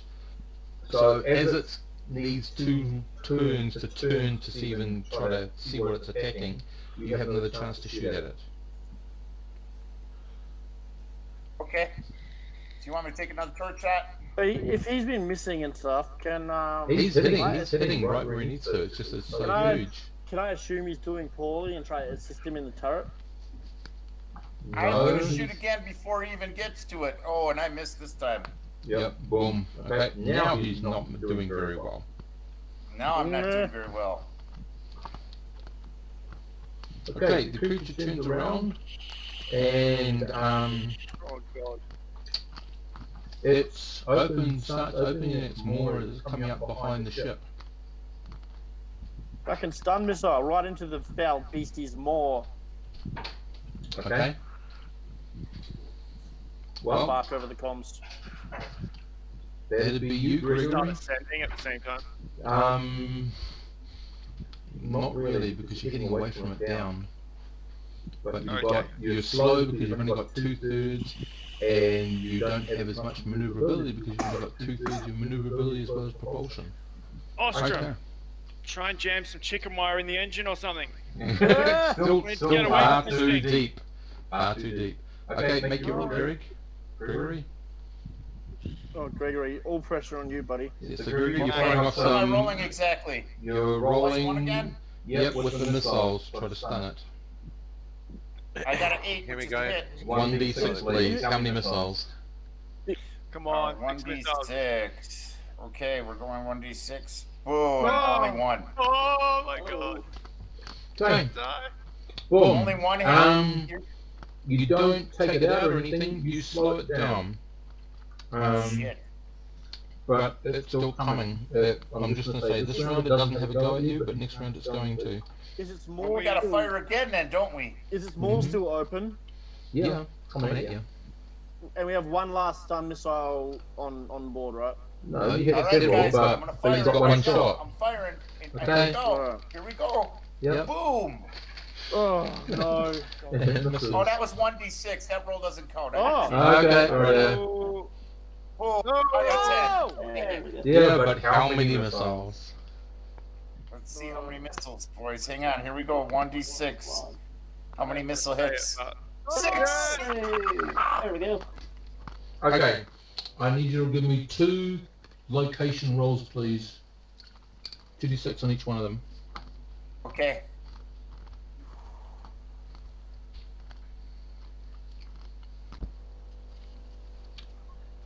That's a 6 and an 8. Ooh. Okay. Basically, they would on a ship be structure, which means you've blown off part of the maw. So with that, it slowly turns away from you. Yes. This little thing stings too badly. And you turning away, gentlemen. Yeah. You can see this thing. You've got cameras on it. This thing is around about 7 times the length of your vessel. Oh my god. It's huge. Oh my god. Yeah. So, it turns away. You can see the 2 pieces of the maw that the opening bits that you've actually managed to blow off. Just sink into the details of this creature. Can we scan it while it's going off? You've got some visuals. You're too busy trying to get the hell away from it at the moment. So the pilot starts turning the ship back up, going on your previous plotted course, and what's the captain doing? That's what he's doing. Henry's doing that, and he's calling to Yui to say, get back on the sensors and make sweeps every minute. I don't want to encounter another one of these things. Can do. Where you go. Every minute. Comms. So do 3 rolls at the moment. Just average them. Also, I put my sword away and I'm back to marching around the halls. Right. Okay. You get up to 25 atmospheres. So I guess Ostrom, that's your cue to get into one of these little submarines and go out there and try to do what you have to do. Do you know how to operate one of these little submarines? Not a clue. Do you have pilot? Ostrom has wheeled vehicle and let's see. I have piloting too, but I'm in the turret. Didn't somebody else have piloting? Yeah, but they don't have the mech. Gregory, out of the turret. Is it a 2-man vessel or 1? It's a 1-man vessel, and Gregory doesn't have mech. Ostrom is I don't have mech. Yeah. So we don't have -1. We don't have a 3-man vessel? No, you got the 1-man. We got the main vessel and the 1-man vessels. Yep. Well, if pilot 2 and mech -1 is the best we can do, then I mean, Yep, Yui, hop 2. Must I do everything myself? Yep. All right, I'll do it. Well, we have comms, so I could talk her through it. Talk me through it on the comms. Yeah. It's not terribly complicated, though. Basically, you're going to jam something in the intake and see if you can pull that crap out. I don't know that that's a very complicated mechanical task. Okay, so I'm going to say... correct? Yep. Piloting the vessel there, Yui, is easy as. I just need you to give me a mech roll with a -1. Oh god. First of all, though, Ostrom, see if you can support. Hang on a second. Ostrom's going to see if he can support you with how he's describing what to do. There we go.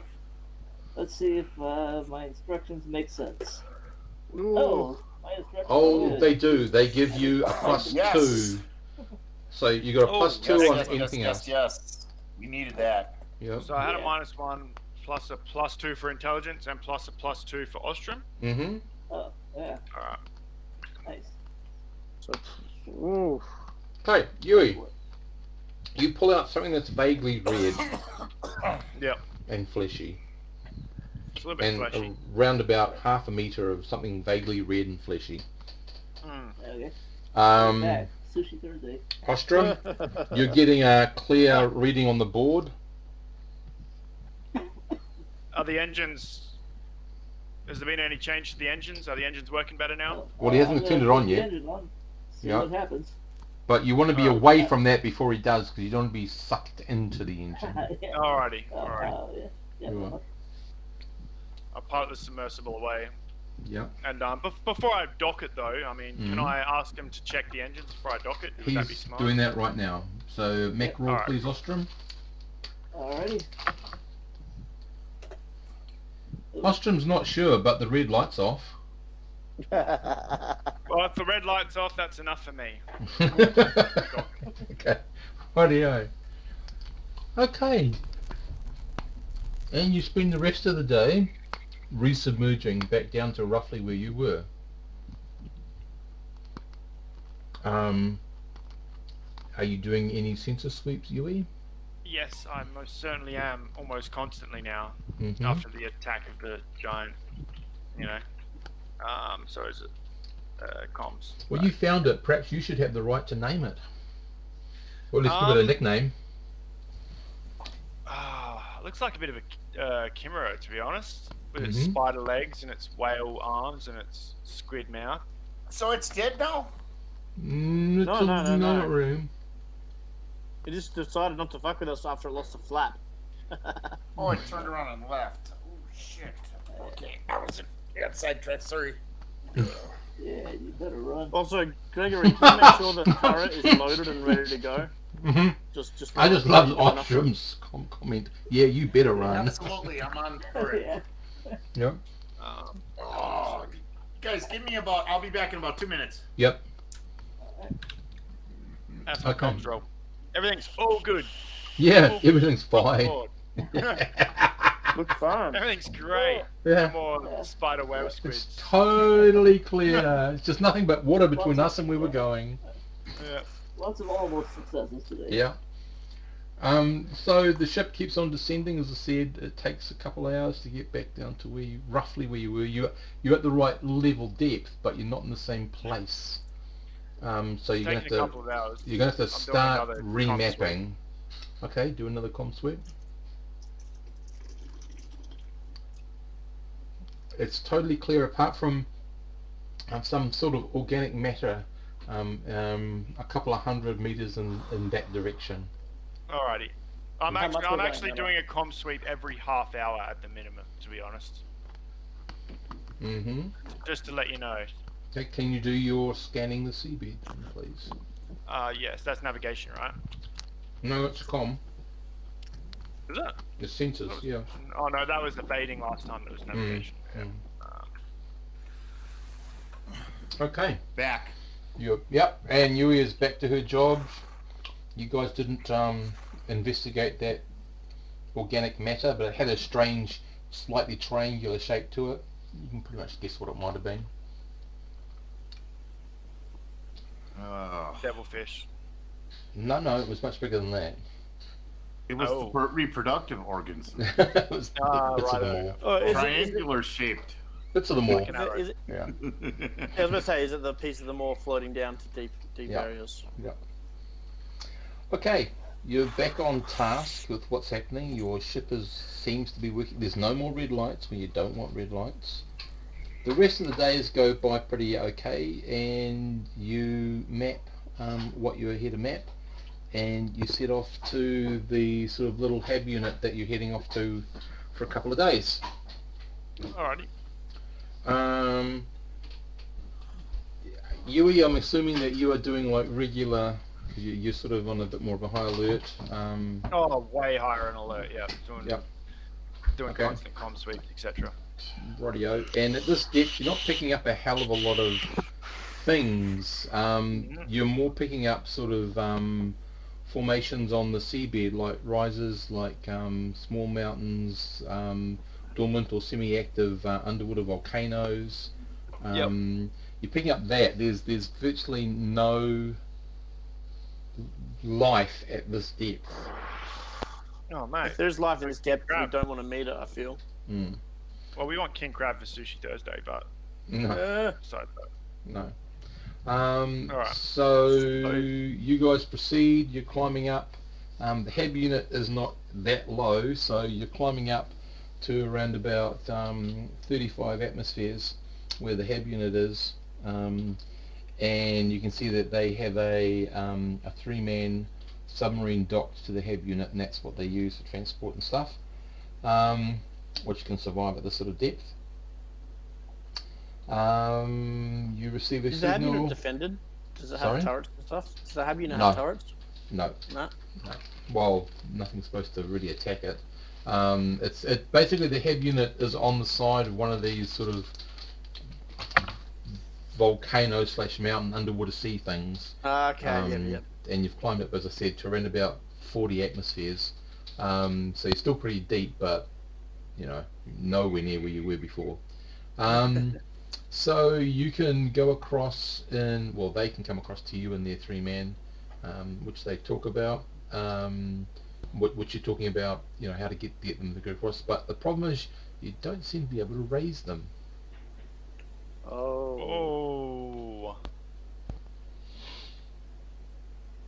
Oh, Jesus. Can we... Well, I'm thoroughly jamming on the comms, trying to raise them. Jamming hard. Yep. Michael as well signals to Yui to try doing a more in-depth scan of see if you can get any idea of what's happened at the HAB unit as opposed to trying to talk to him. Alright. Make a roll, please. So this would involve Gregory with his electronics trying to support Yui with her sensors. So Gregory first to see if he can support her. If you're there, Glenn. Jerry? Yeah. I see Gregory. What do you need me to roll exactly? Electronics. The electronics roll again. Here we go. I rolled 11 twice. I only meant to roll once. That's okay. One's enough. But it's a plus. That's a +1. So you got a +1 on this, Yui. So with intelligence, +3. Yep. Okay. What you can tell from this from the sensor suite: 1, the HAB unit is intact. 2, you're not picking up anything because there doesn't seem to be anyone answering. You can remotely drive the 3-man sub over here to dock with you and then fit 3 people in there and go over to them. You are picking up some sort of life signals, but it's a bit murky in this depth of water and through all that material in the HAB unit. Righty, well, I'm not sure what's going on in the HAB unit, but we can send 3 people over there to check it out. I was about to say delay that and ask Henry what he wants to do. He's our captain. Captain. Well, I was talking to Henry. Yep. Thank you, Michael Hunt. So Henry says, Michael? Yes. Yui? Yep. And Donovan. He's going to send you guys over. Michael, you've got the job to protect them if anything's untoward. Yui, you're the driver, so you need to pilot them there. And Donovan, if anyone's hurt, yes, sir, you need to get them to a point where you can start ferrying them back to the sub. So you're looking for, there's a team of 6 people. I do just have to quickly say that I'm definitely not wearing any red clothing right now. No red shirts. No. I'm wearing a tan or a blue shirt, man. Rightio. Yeah. Okay, cool. So Yes. Michael, you're wearing a deep maroon shirt, aren't you? The blood doesn't show as well on a deep maroon. Deep maroon shirt. Yeah. Oh no. So, Michael, you need to take the equipment you think you need to take. So does you, and so does Donovan. Here's another thing I might mention is that I can pilot the 3-man submersible back here myself, and take 3 more people. If you guys think that might be advisable, then we can take 6 people over there. I think 9 would be a bit of a stretch, but 6, you know, if you want to hold the. Well, 3 plus you. You're one. No. It's a 3-man sub, driver included. Yeah, but if I stay back, then I can pilot the. So you could bring an extra 2 back here, and then I could bring an extra 2 plus me. Yeah. So it'd be 5 total. No, I could. Well, oh yeah, no one can pilot, right? Yeah. Yeah. All right. Yeah, I could drop 2 off, then come back and get 2 more if it came to it. If we wanted to do that. Yeah. Well, I'll the captain expectantly and ask him for his orders. He's told you. Michael, you're going over to investigate the security of it. Donovan's going over there to get anybody back to health to get him over here, and you're the driver. Oh yeah. You're coming with us. Everyone, arm up. All right. Well, I don't know what weapons they would have let us carry on a submarine going down to 630 atmospheres, but it's not much. But Michael's got the access to the stun batons. He's got the access to the snub pistols with the tranquilizers, and he'd probably have access to the snub pistols that actually carry bullets as well. And do I also have my sword that I've referenced multiple times? Yep. Excellent. All right. I'll take all 3 of the available weapons, especially the stun baton. And we've all got armor of some sort on, or do we have to get that from the armory as well? If you bought your own, it'd be in the armor. It'd be in the ship's locker. Okay. Yeah. Sorry, Steve. Yeah, easy. I've got plenty of money. I wasn't here last week. For armor wise, I assume you would be able to bought whatever you would have bought before I took over your character for 1 session. So you know it feels a bit Yeah. Like, we can't get combat armor, so I'm just gonna have cloth armor. Is that alright, Steve? I'll work out the specifics after, but just so for me, it's cloth armor, shotgun, sword.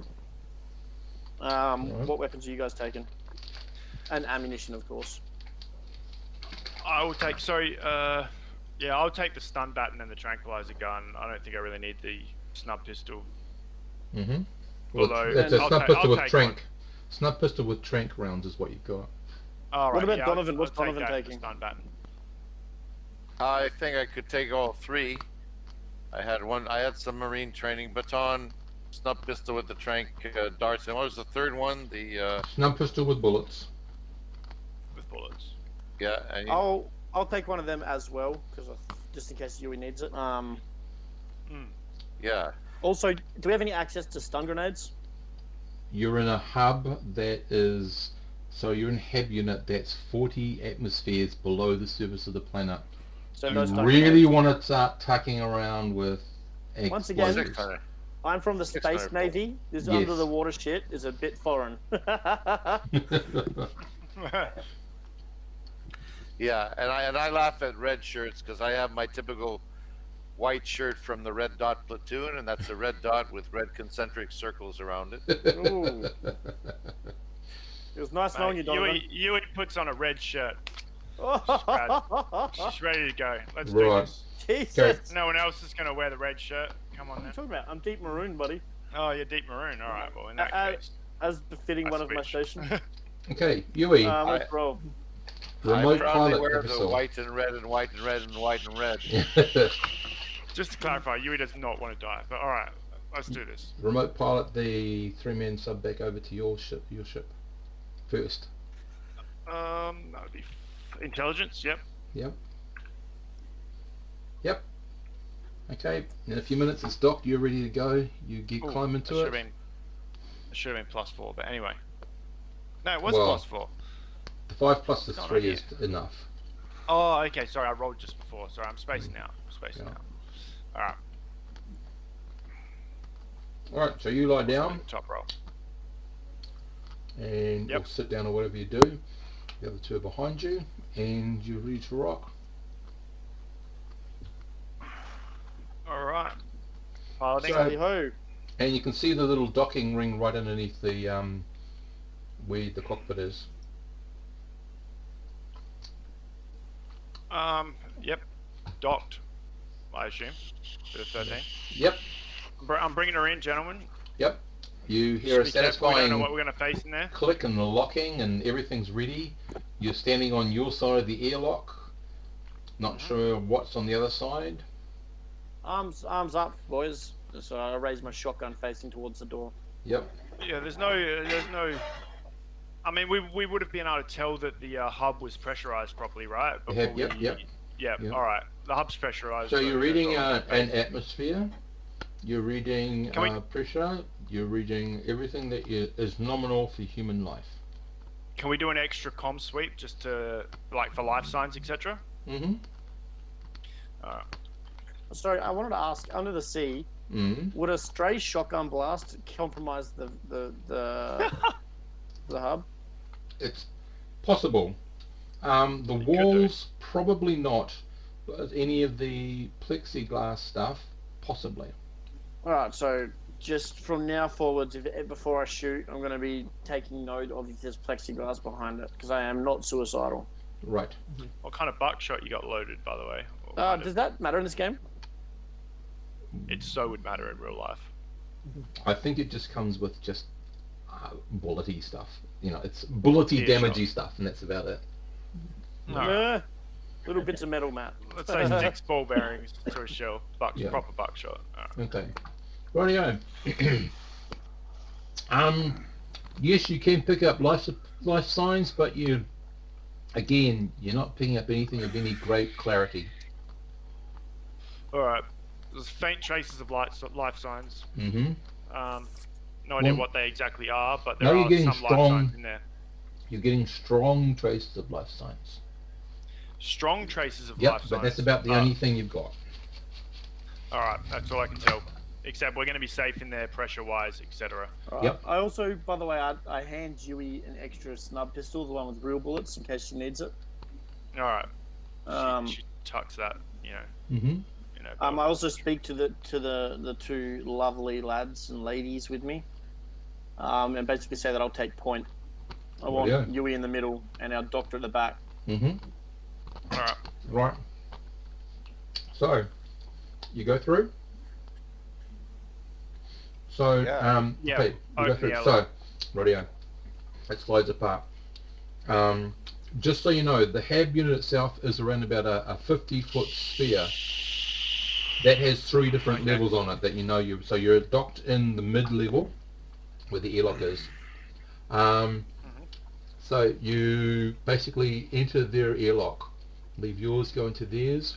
There is another door on the inside that is closed. You see corners and doors, boys. That's where you get killed. There is a glass, a transparent membrane that you can see through. You can see immediately through into what looks like another operation room. It's got gear in it. Interestingly enough, some of the gear has been upset or tossed around the room. You're not sure what. Just through it, something's happened in here. This doesn't look like the normal neat and tidy sort of operation that you've sort of come to be familiar or understand how it should be working. Looks like someone's tossed the place. Possibly. For what reason? Not sure. Mm-hmm. On this level, can we see any electronics that we could self-diagnose the ship and see what's happened, or scan the other 2 floors? There might be something out there. Yeah, there should be. There definitely should be something in the upper level, because that's your comms and main headquarters sort of thing. Do I have comm links to the main ship? Yes. I want to contact Henry and tell him that the situation is not particularly looking fantastic. Potentially need reinforcements. Does he want us to proceed, or does he want us to come back to the ship? He says, you're the security guy, you make the call. Alright, I look at the other 2 and I say, is it a good day to die?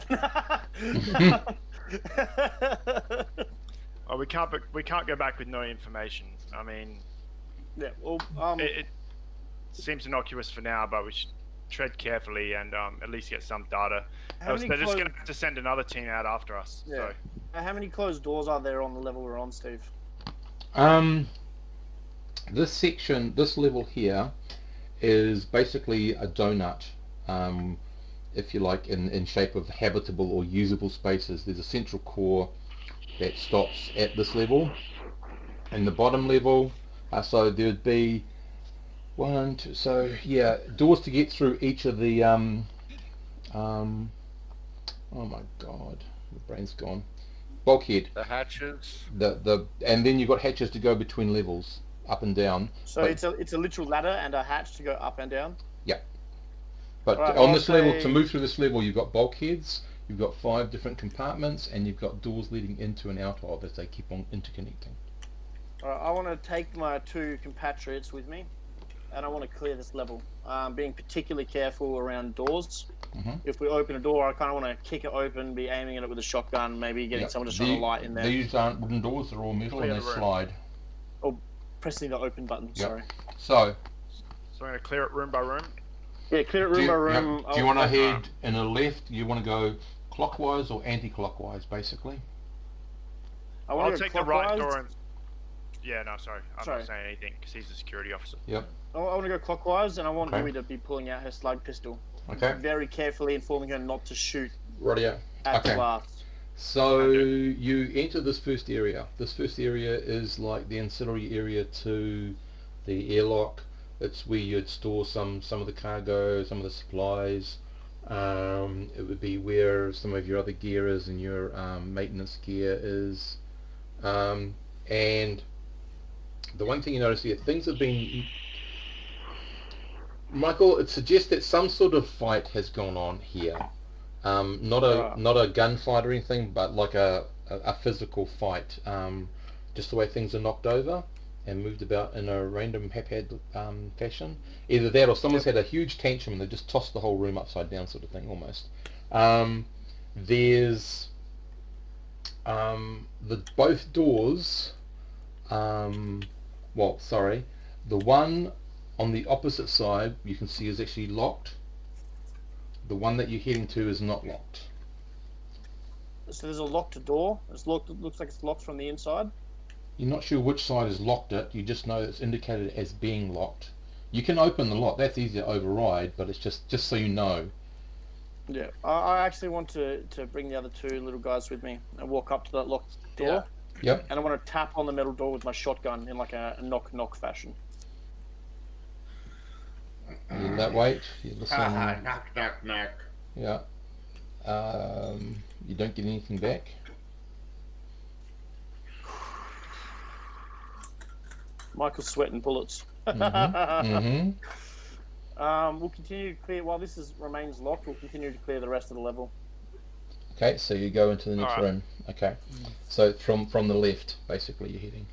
Okay, so you open the door, heading into the next section. In the next section, you get a really weird smell. You've never quite smelt this before. There's a certain sense of sort of aquatic mustiness to it, but there's some other sort of weird smell that you can't put your finger on.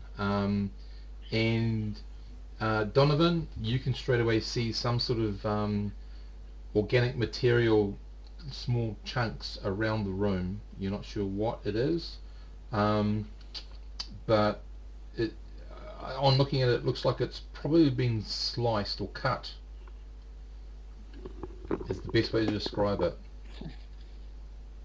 We're not talking like, huge, like bigger than a bread bin sort of things. We're talking about like a hand or half a hand size sort of. Jesus. Do you want to... What's the lighting situation like, by the way? The lighting, it's on the low level red light in here. Jesus. And you've got another door. That door will lead into... so in this room here, this is more sort of a workshop, fabrication shop. The next one will be indicated like it's all got the layout on the wall by the doors. The next one should be the connector down to the last level, to the moon door, and also it's one of the labs. Right, I'll be for a start, I'll be communicating back to the main ship. Yep. To Henry. Yep. That there's been a fight on this station, it appears. Mm-hmm. There seems to be an unidentified organic matter. I'm contemplating getting Donovan to investigate this while we cover him. Yep. And it's just like an update, so... Yep, cool. I don't know if he responds. Rightio. I'm going to take a sample of that organic matter while I'm at it this time. Yep. Take a small sample. Are you doing any basic tests on it at all? Well, before we go into there, by the way, I do ask Yui to cover the entrance. Yep. I'll go into the room first, and I'll get Donovan to come in, and I'll be telling him not to touch anything with his skin, for the love of God. Mm-hmm. So Donovan, you sort of, with your pliers or with your pinchers or whatever, your tweezers, you pick up a piece of the material on the underside. It seems the organic, fleshy, pulpy part seems to have a hard layer, almost shell-like layer on it. That it's sort of with you get some pliers and you try to pull it apart, and it would appear that they are meshed together. So this would sort of if you had shellfish that was connected all over to its shell, that's what it sort of suggests. I'm looking at Donovan with an inquisitive look on my face, like, what's going on, buddy? Do you want to do a med test, please? Yeah, okay. You say that I have action bonus, so that's no bonus, it turns out. Okay. But I'll roll. Mm-hmm. Oh, and by the way, there really is a very strong sucking sound at intervals. Is somebody vaping? Someone's vaping. Darth Vader. It's picking up real loud in the mic anyway. Yeah. Somebody could be doing the whole diver breathing thing. Oh mate, I've definitely got the brunt of this, Will, but it's definitely you. I mean, come on. Darth Vapor here has been vaping. Darth Vapor. Okay. I like that Darth Vapor. That sounds cool. Vaporwave. That makes you happy. Vaporwave. Yeah. But, okay. Yeah, but mute because it's picking up real loud. Yeah. Okay. So Donovan. Normal headset. Yep. Donovan. I made the roll. Yep, you can pick up that it's definitely something of this planet. You've already encountered some, material from animals of this planet, so it's definitely something of this planet. You can definitely tell that. You're not quite sure what, but it's you're pretty sure that, with its own amino acids and its own whatever its own DNA looks like, all that sort of stuff that you can do a very quick test on. It's of this planet. That's all you can tell at the moment. Do I have any sort of idea what general family it is? Like, is it the fungus among us or what? No, it's definitely not fungus. It's definitely, for the want of a better word, it's definitely flesh material. And I'm using that term very loosely, but it's definitely flesh. It's not plant body material, it's flesh material. Loose flesh, okay, just like me. Yeah. Now, well, you do notice it has been cut, so the shell looks like it's like this. You probably could say, Donovan, that whatever this is part of, it's been sliced off the main body of. So there's a fight. I'm waiting for a sit rep, Donovan. What's going on? Well, some sort of creature of this planet. Its flesh has been sliced. There's been a fight. We're just seeing tiny bits of the big thing. We can't tell what kind of weapon sliced it. Donovan, give me another roll, please. Yeah, I don't know if I'd be the one to roll. It's more of a military thing, but I don't know. Yep. Medicine? Yep. What exactly is my character doing now? I was gone a minute. Not much. You're sitting in the turret, ready to do whatever you need to do if you're told to do something with the turret. Okay, so then I'll be just checking over, doing the electronics checks on the turret, and make sure everything's okay. Cool. Donovan, your guess would be that it's been cut, because you can't see any evidence of gun-type wounds. It's probably been cut with a blade or Can something. Can we see blood anywhere? Part of Donovan's test would show that whatever this creature the creatures on this planet use for blood, it's got this in it, or had it in it. What have I done a comms like a life science sweep from within inside the hub yet? If not, I'm gonna do that. No, you don't have any equipment at the moment. You use the sub. Oh, of course. We need to get to the top level for that. Yep. All right. I want to continue sweeping the floor with this further information. Okay. Rightio, so you're going to enter the next segment? Yes. I say we try to make it to the top. We're at like Twitch levels already. Like if a child popped out, we would be blowing that child's head off. Right. Okay. You enter the next section. The next section, again, things have been tossed and strewn about. In this section, you can actually see Donovan. You pretty much can say that you think it's pretty much human blood because of the coloration and it's dried. But you can definitely see as if someone's been dragged and bleeding quite profusely over towards the hatch that goes down. The smell is a lot stronger. Yeah.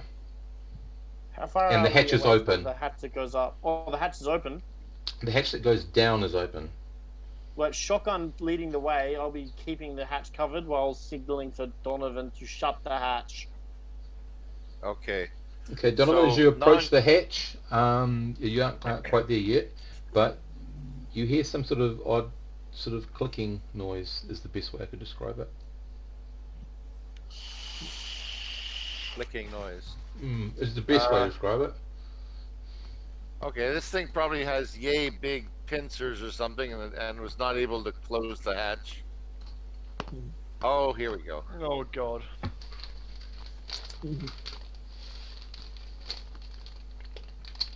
Picture says 1,000 words. You see, Donovan, you get to peer into it. Something's coming up. It's roughly to shut the hatch. About 3/4 the size of a man. It has that head with the multiple sort of mandibles. It's got 2 large arms that end in huge claw-like hands, if you like, with just like a crab claw-like hands, and it's climbing up it's learnt to climb up the ladder. Oh God! Shut the hatch, man! Shut the hatch! So I just need you, please, to roll a d6 if you have any tactics. If you've been in the military. +1. When I said I was covering the the hatch, does that help? You've got military, so Donovan can get a. Oh no, Donovan's not the person in the military, is he? Donovan, have you been? I was a one-term Marine. Covering. Okay, Donovan. Covering the hatch though while he approached. Okay, Donovan, you get a +1. Roll a d6. This all determines it. Okay. Roll 5. d6. Oh no. No, you want a 7. +0. 5's good. It means it happens simultaneous. So Donovan, as you're trying to shut the hatch, it's coming out the hatch. It just has a huge quick move up.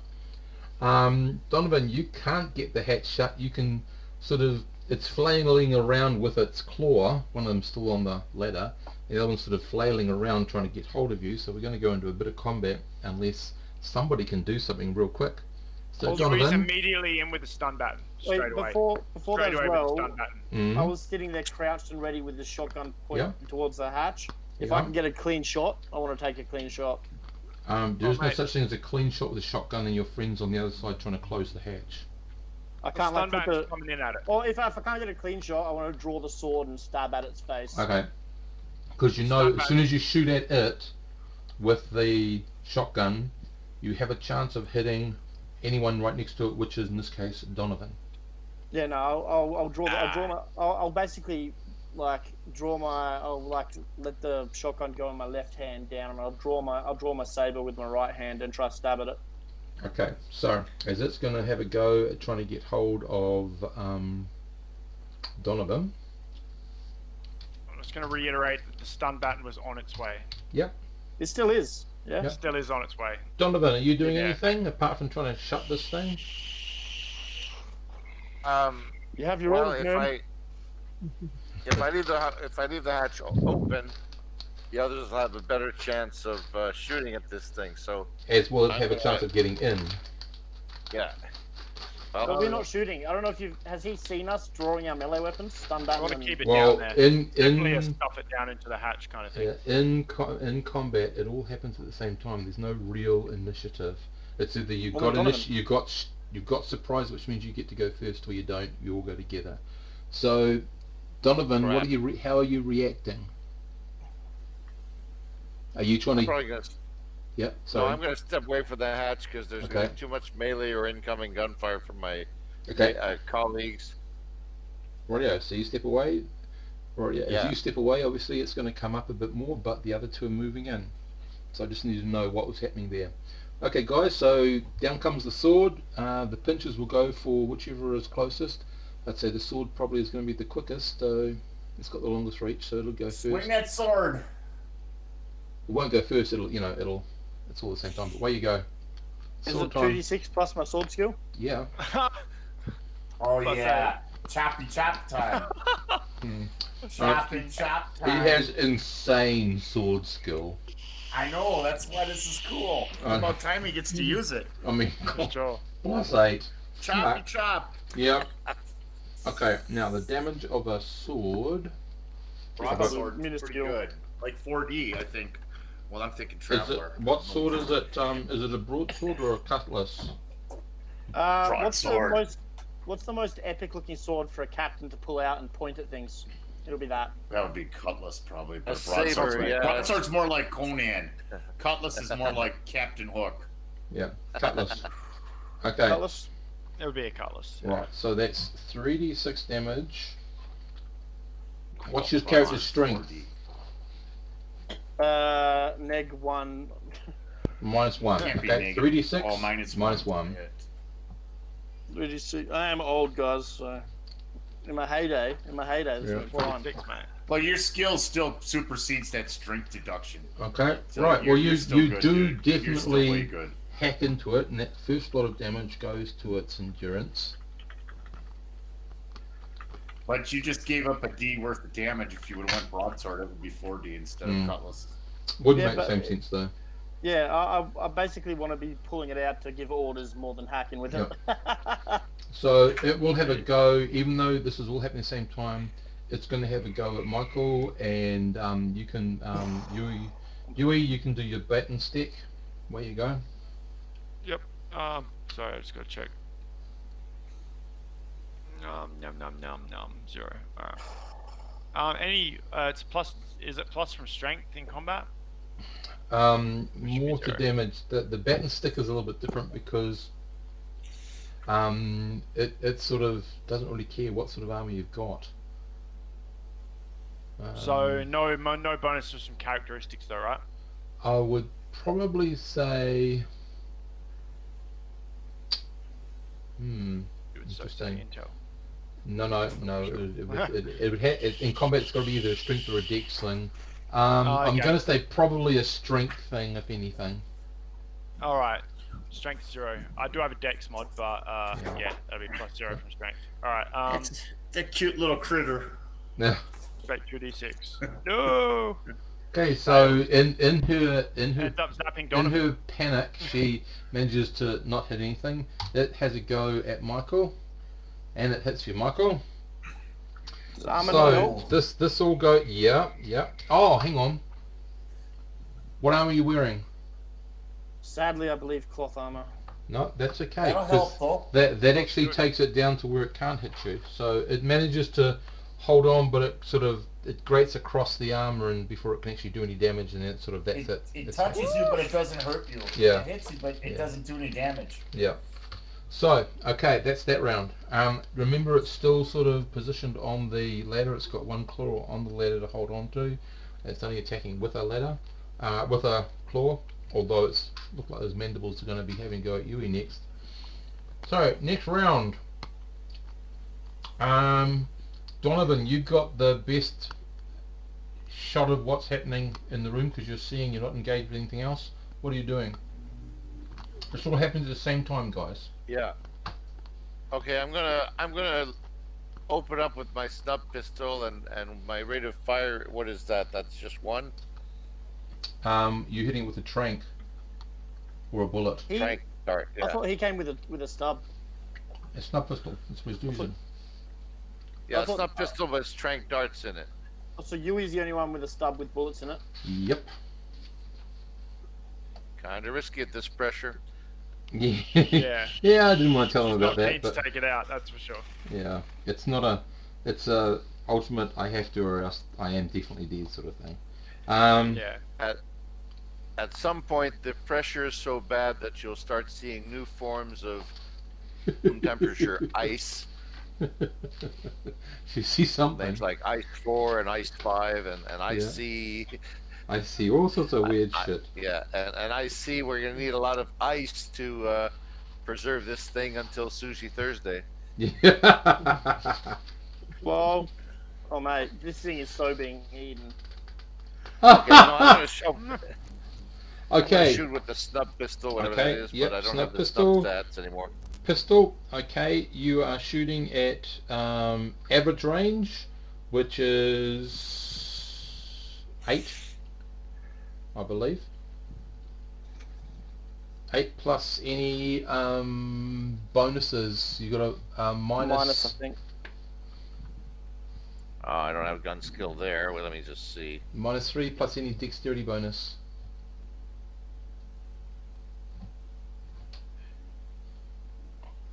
Oh, well, the dex bonus is +1, so I think I'm -2 for this kind of gun anyway. Okay, yep, where you go, -2. So you need a 10 right, or more to hit it. Where you go. La.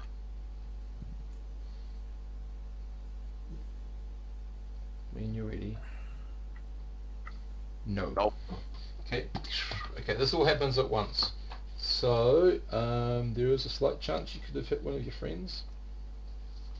Jesus. Oh no. Yeah, okay, here we go. 99. Not quite, no.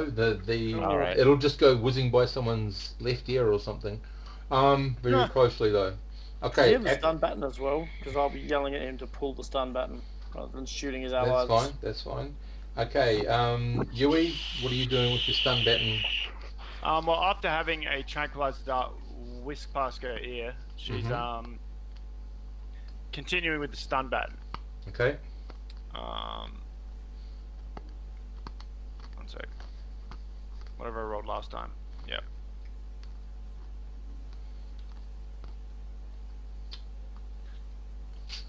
That is not a hit. It hits, but it doesn't do any damage, I should say. Well, it doesn't do what it's wanting to do. It doesn't actually connect properly. Okay, and I'll just do its attack now if that's okay. Yep. This is on Michael with the claw. Ooh. Nope. Very lucky man. And this is on Yui with some of those little mandible-y things. The mandibles. And it manages Get to miss away her. From me. Okay, Michael, you're up to slice and dice. Slice and dice. It's sashimi time, guys. Yep. Oh! That's a miss. Your blade bounces off it. Oh, lame. Not good. 1 in 36 odds. Yeah. It is climbing, by the way, so it's going to be in this room now. So it's going to have 2 floors to attack with. So I'm just going to let it do its thing, and then you guys do your thing. So Michael. Yep. Miss. Yui. What's your armor, Yui? Cloth. Okay. I just need to see what cloth does. Are you still using your 3/4 rule, Steve? Yep. That's working pretty good? Yeah, I think so. I just need to find out what the cloth does now. Where the hell is it? It's 9 points. 9? So, okay, so -3. So that gives you 3 points not to be hit. So that's a 9, so it does hit you.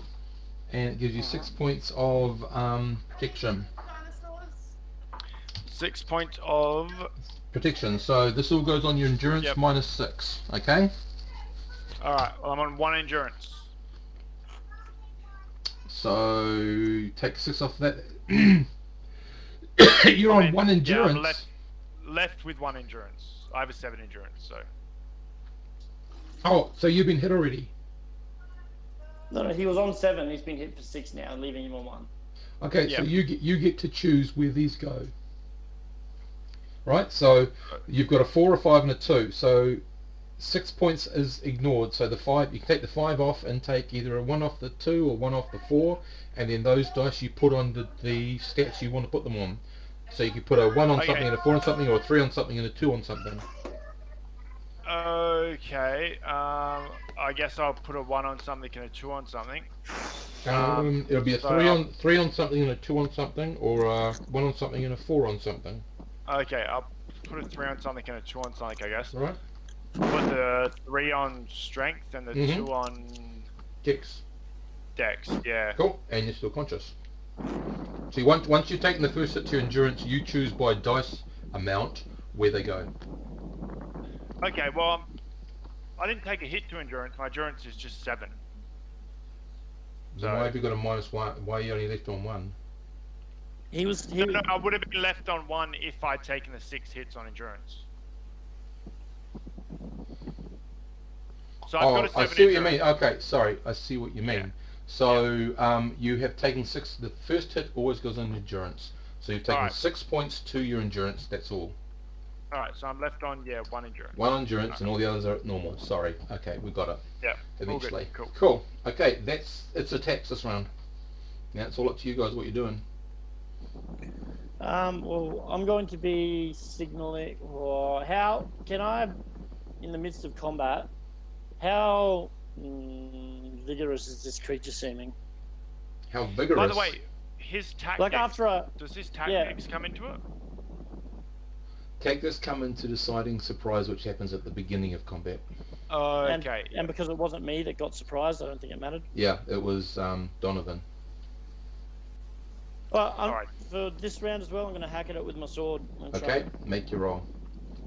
Yeah, vigor could be seen on the skin, but this thing is so heavily armored with impenetrable armor that you can't know if it's vigorous or not. Yep. Yeah. Definitely. Okay, make your roll, matey. Damage roll, because you definitely heard it. Get big numbers. Yeah. Okay. So, I'll take that as a 2-4-2. 2-4-2, take away the damage. 2 and 2. Okay, right, done. You're hacking at it, but it's doesn't seem to be doing a hell of a lot of damage to it. Okay. Save us, Michael. Why you go, Yui? Let me think. Oh, she's gonna go for 1 more hit with a stun baton. If it doesn't work, she's staggering back and pulling out her tranquilizer pistol. Trank. You've been ordered, mate. Bullets. You've been ordered. I've been ordered with bullets. I told you, live rounds, mate. Live rounds. I handed you the live round pistol. What's going on? All right. I'm taking a few steps back, pulling the live round pistol, and going for that. Okay. Is that dexterity? Yes. All right. Hang on. Got to work out the distance you're at. You take a couple of steps back, yeah? Average, yep, 8 or more. Less than 8, yeah, just a couple of steps. Just sort of out of arm's reach sort of thing. Yeah, well that takes you from personal to close, which is a difficulty, which is average, which is 8. Where you go. Okay. And don't forget it's got armor, so... Alright, I've been ordered by the security officer. It's not my fault if the whole place implodes. That's all I'm saying. There's no glass behind the creature, right? No. But you're in combat with it. Where you go? Sure.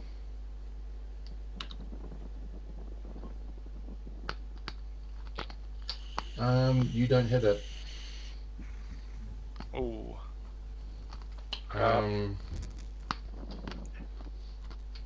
And what is...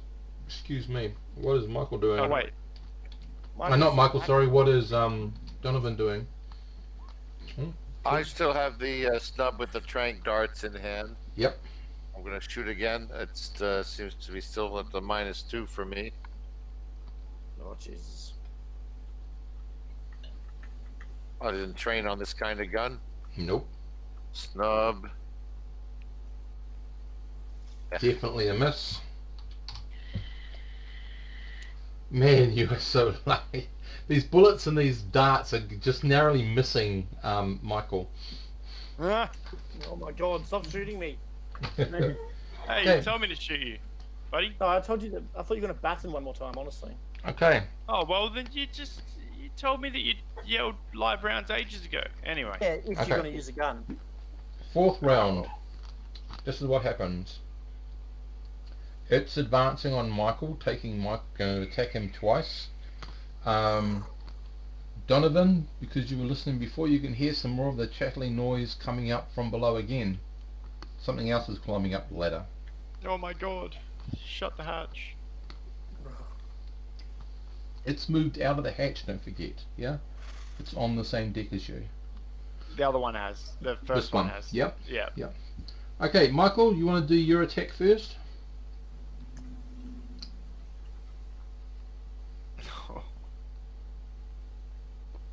Presume I've just sliced it again. Mm-hmm. Slash it to pieces, buddy. Slash it to pieces. So 2 and 1. Okay. Keep the crab claws intact. Yeah. They make it look pretty when we cook it. Somewhere. Okay. Rodio, you're hurting it, but you're not. I mean, just like the others, you can actually see you're slicing little bits off it. All right. At this point, I'm gonna order a tactical retreat. By the way. Uh huh. I'm gonna try vanguard it. Mm-hmm. Michael's on the other side, so I don't know. Not Michael, sorry, Donovan. So Donovan, what are you doing? Well, okay, I'm not having much luck with the snub, so I'm going to take out a stun baton. Yep.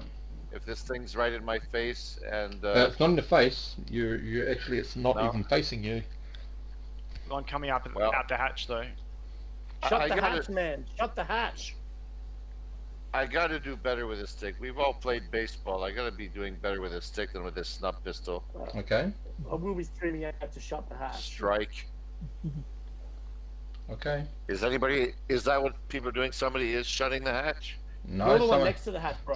So far, Michael said, Damn. retreat and close the hatch, retreat and close the hatch, is what he's saying. A little bit confusing, but... Oh, damn. I'm gonna have to forget the attack and try to move to shut out the next one coming up and close this hatch. Okay. And I'm gonna lock it, which this crab claw thing couldn't do, I guess. Okay. Rodio, what are you doing? Huey?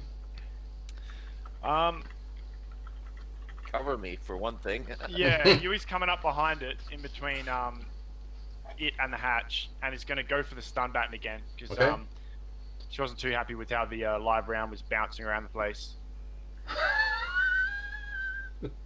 Then again,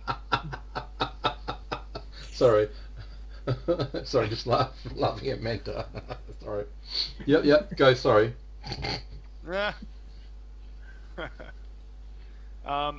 Yeah, no, stun button, I reckon. See, I don't know what it's done. Snub it? Snub it. Alright, she's gonna keep snubbing it.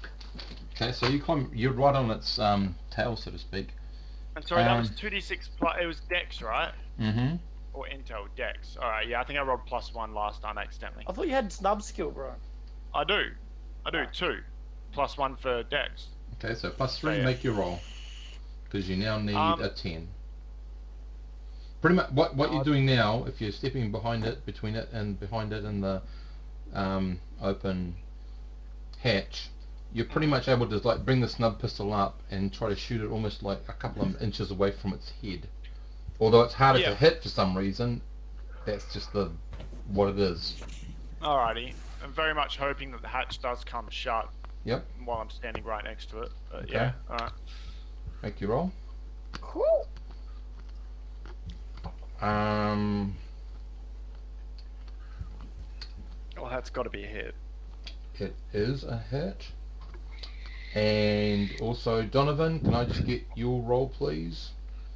2d6 plus please. any strength bonus. Dex bonus. Sorry, Dex bonus. I beg your pardon, because you've got to be quick. Dex. Aha. Okay. 2d6. Sorry. All right. Fine. Roll 2d6 plus a 1. The suspense is killing me. I know. Yes, he manages to get it down and locked. Okay, rightio. Resolve your damage. Yui? What's the damage for the snub? On bullet form, I think 3d6. 3d6, alrighty.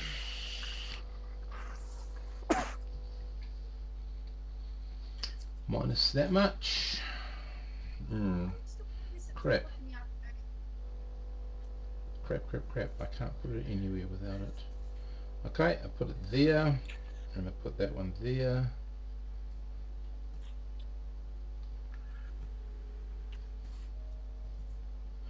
Okay, give me a second.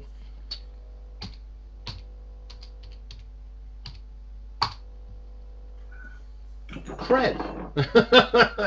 Okay, it falls to the ground.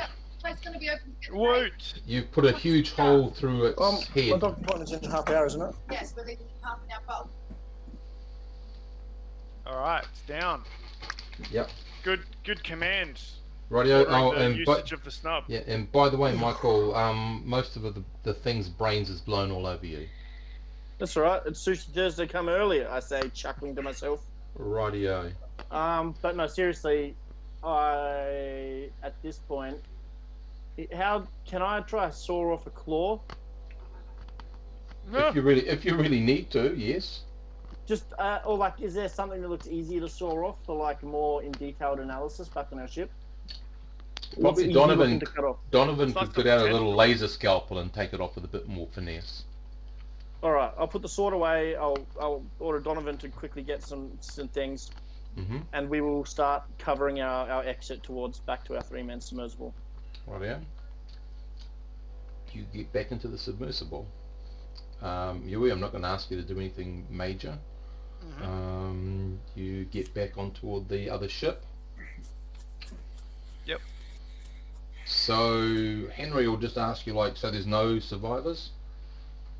None that we could find. There's still 2 uncleared floors. We didn't have the manpower to clear them. And we can't get across with what we could do is get our mechanics there to set up a no, we can't.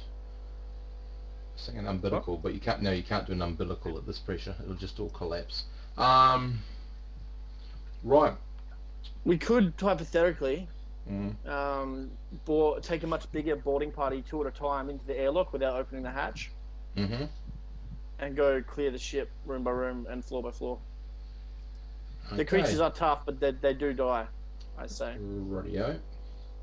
And what weapons do you suggest? Oh, Jesus Christ! What have we got available in our arsenal? In your well, all the weapons apart from what you've bought would be stun batons, snub pistols with tranks, and a couple of them that can take bullets. We need armor-piercing rounds like exploding head bullets or something. Yeah, but if you miss, when we're under the sea, that seems a bit risky. Yeah, well, I know, but still, they got like their hard shells and things. Yep. Oh, we could potentially just we drop anchor here and get Donovan to try give us some more information about this creature with the sample he took? Yeah. Okay, so we'll stop the game there, and we'll pick up when Donovan is able to make a bit of a more of an informed guess about anything that he might find from the material you've recovered. Also, I believe Michael does speak up that Yui is in need of some medical attention of some sort. Yep, indeed. Okay, so Donovan, do you want to do your medical attention roll? Just while we're here, we can see how much you heal, because that's the difference between the 8 and whatever you get, I think. 1. I think, if I read that rightly, I think you get 1 point. Oh no, 2. It's twice the amount, isn't it? 2. You get 2 points healed. Alrighty, cool. Yeah, sorry, it's double. Sorry. Okay, so I'll just turn the recording off there.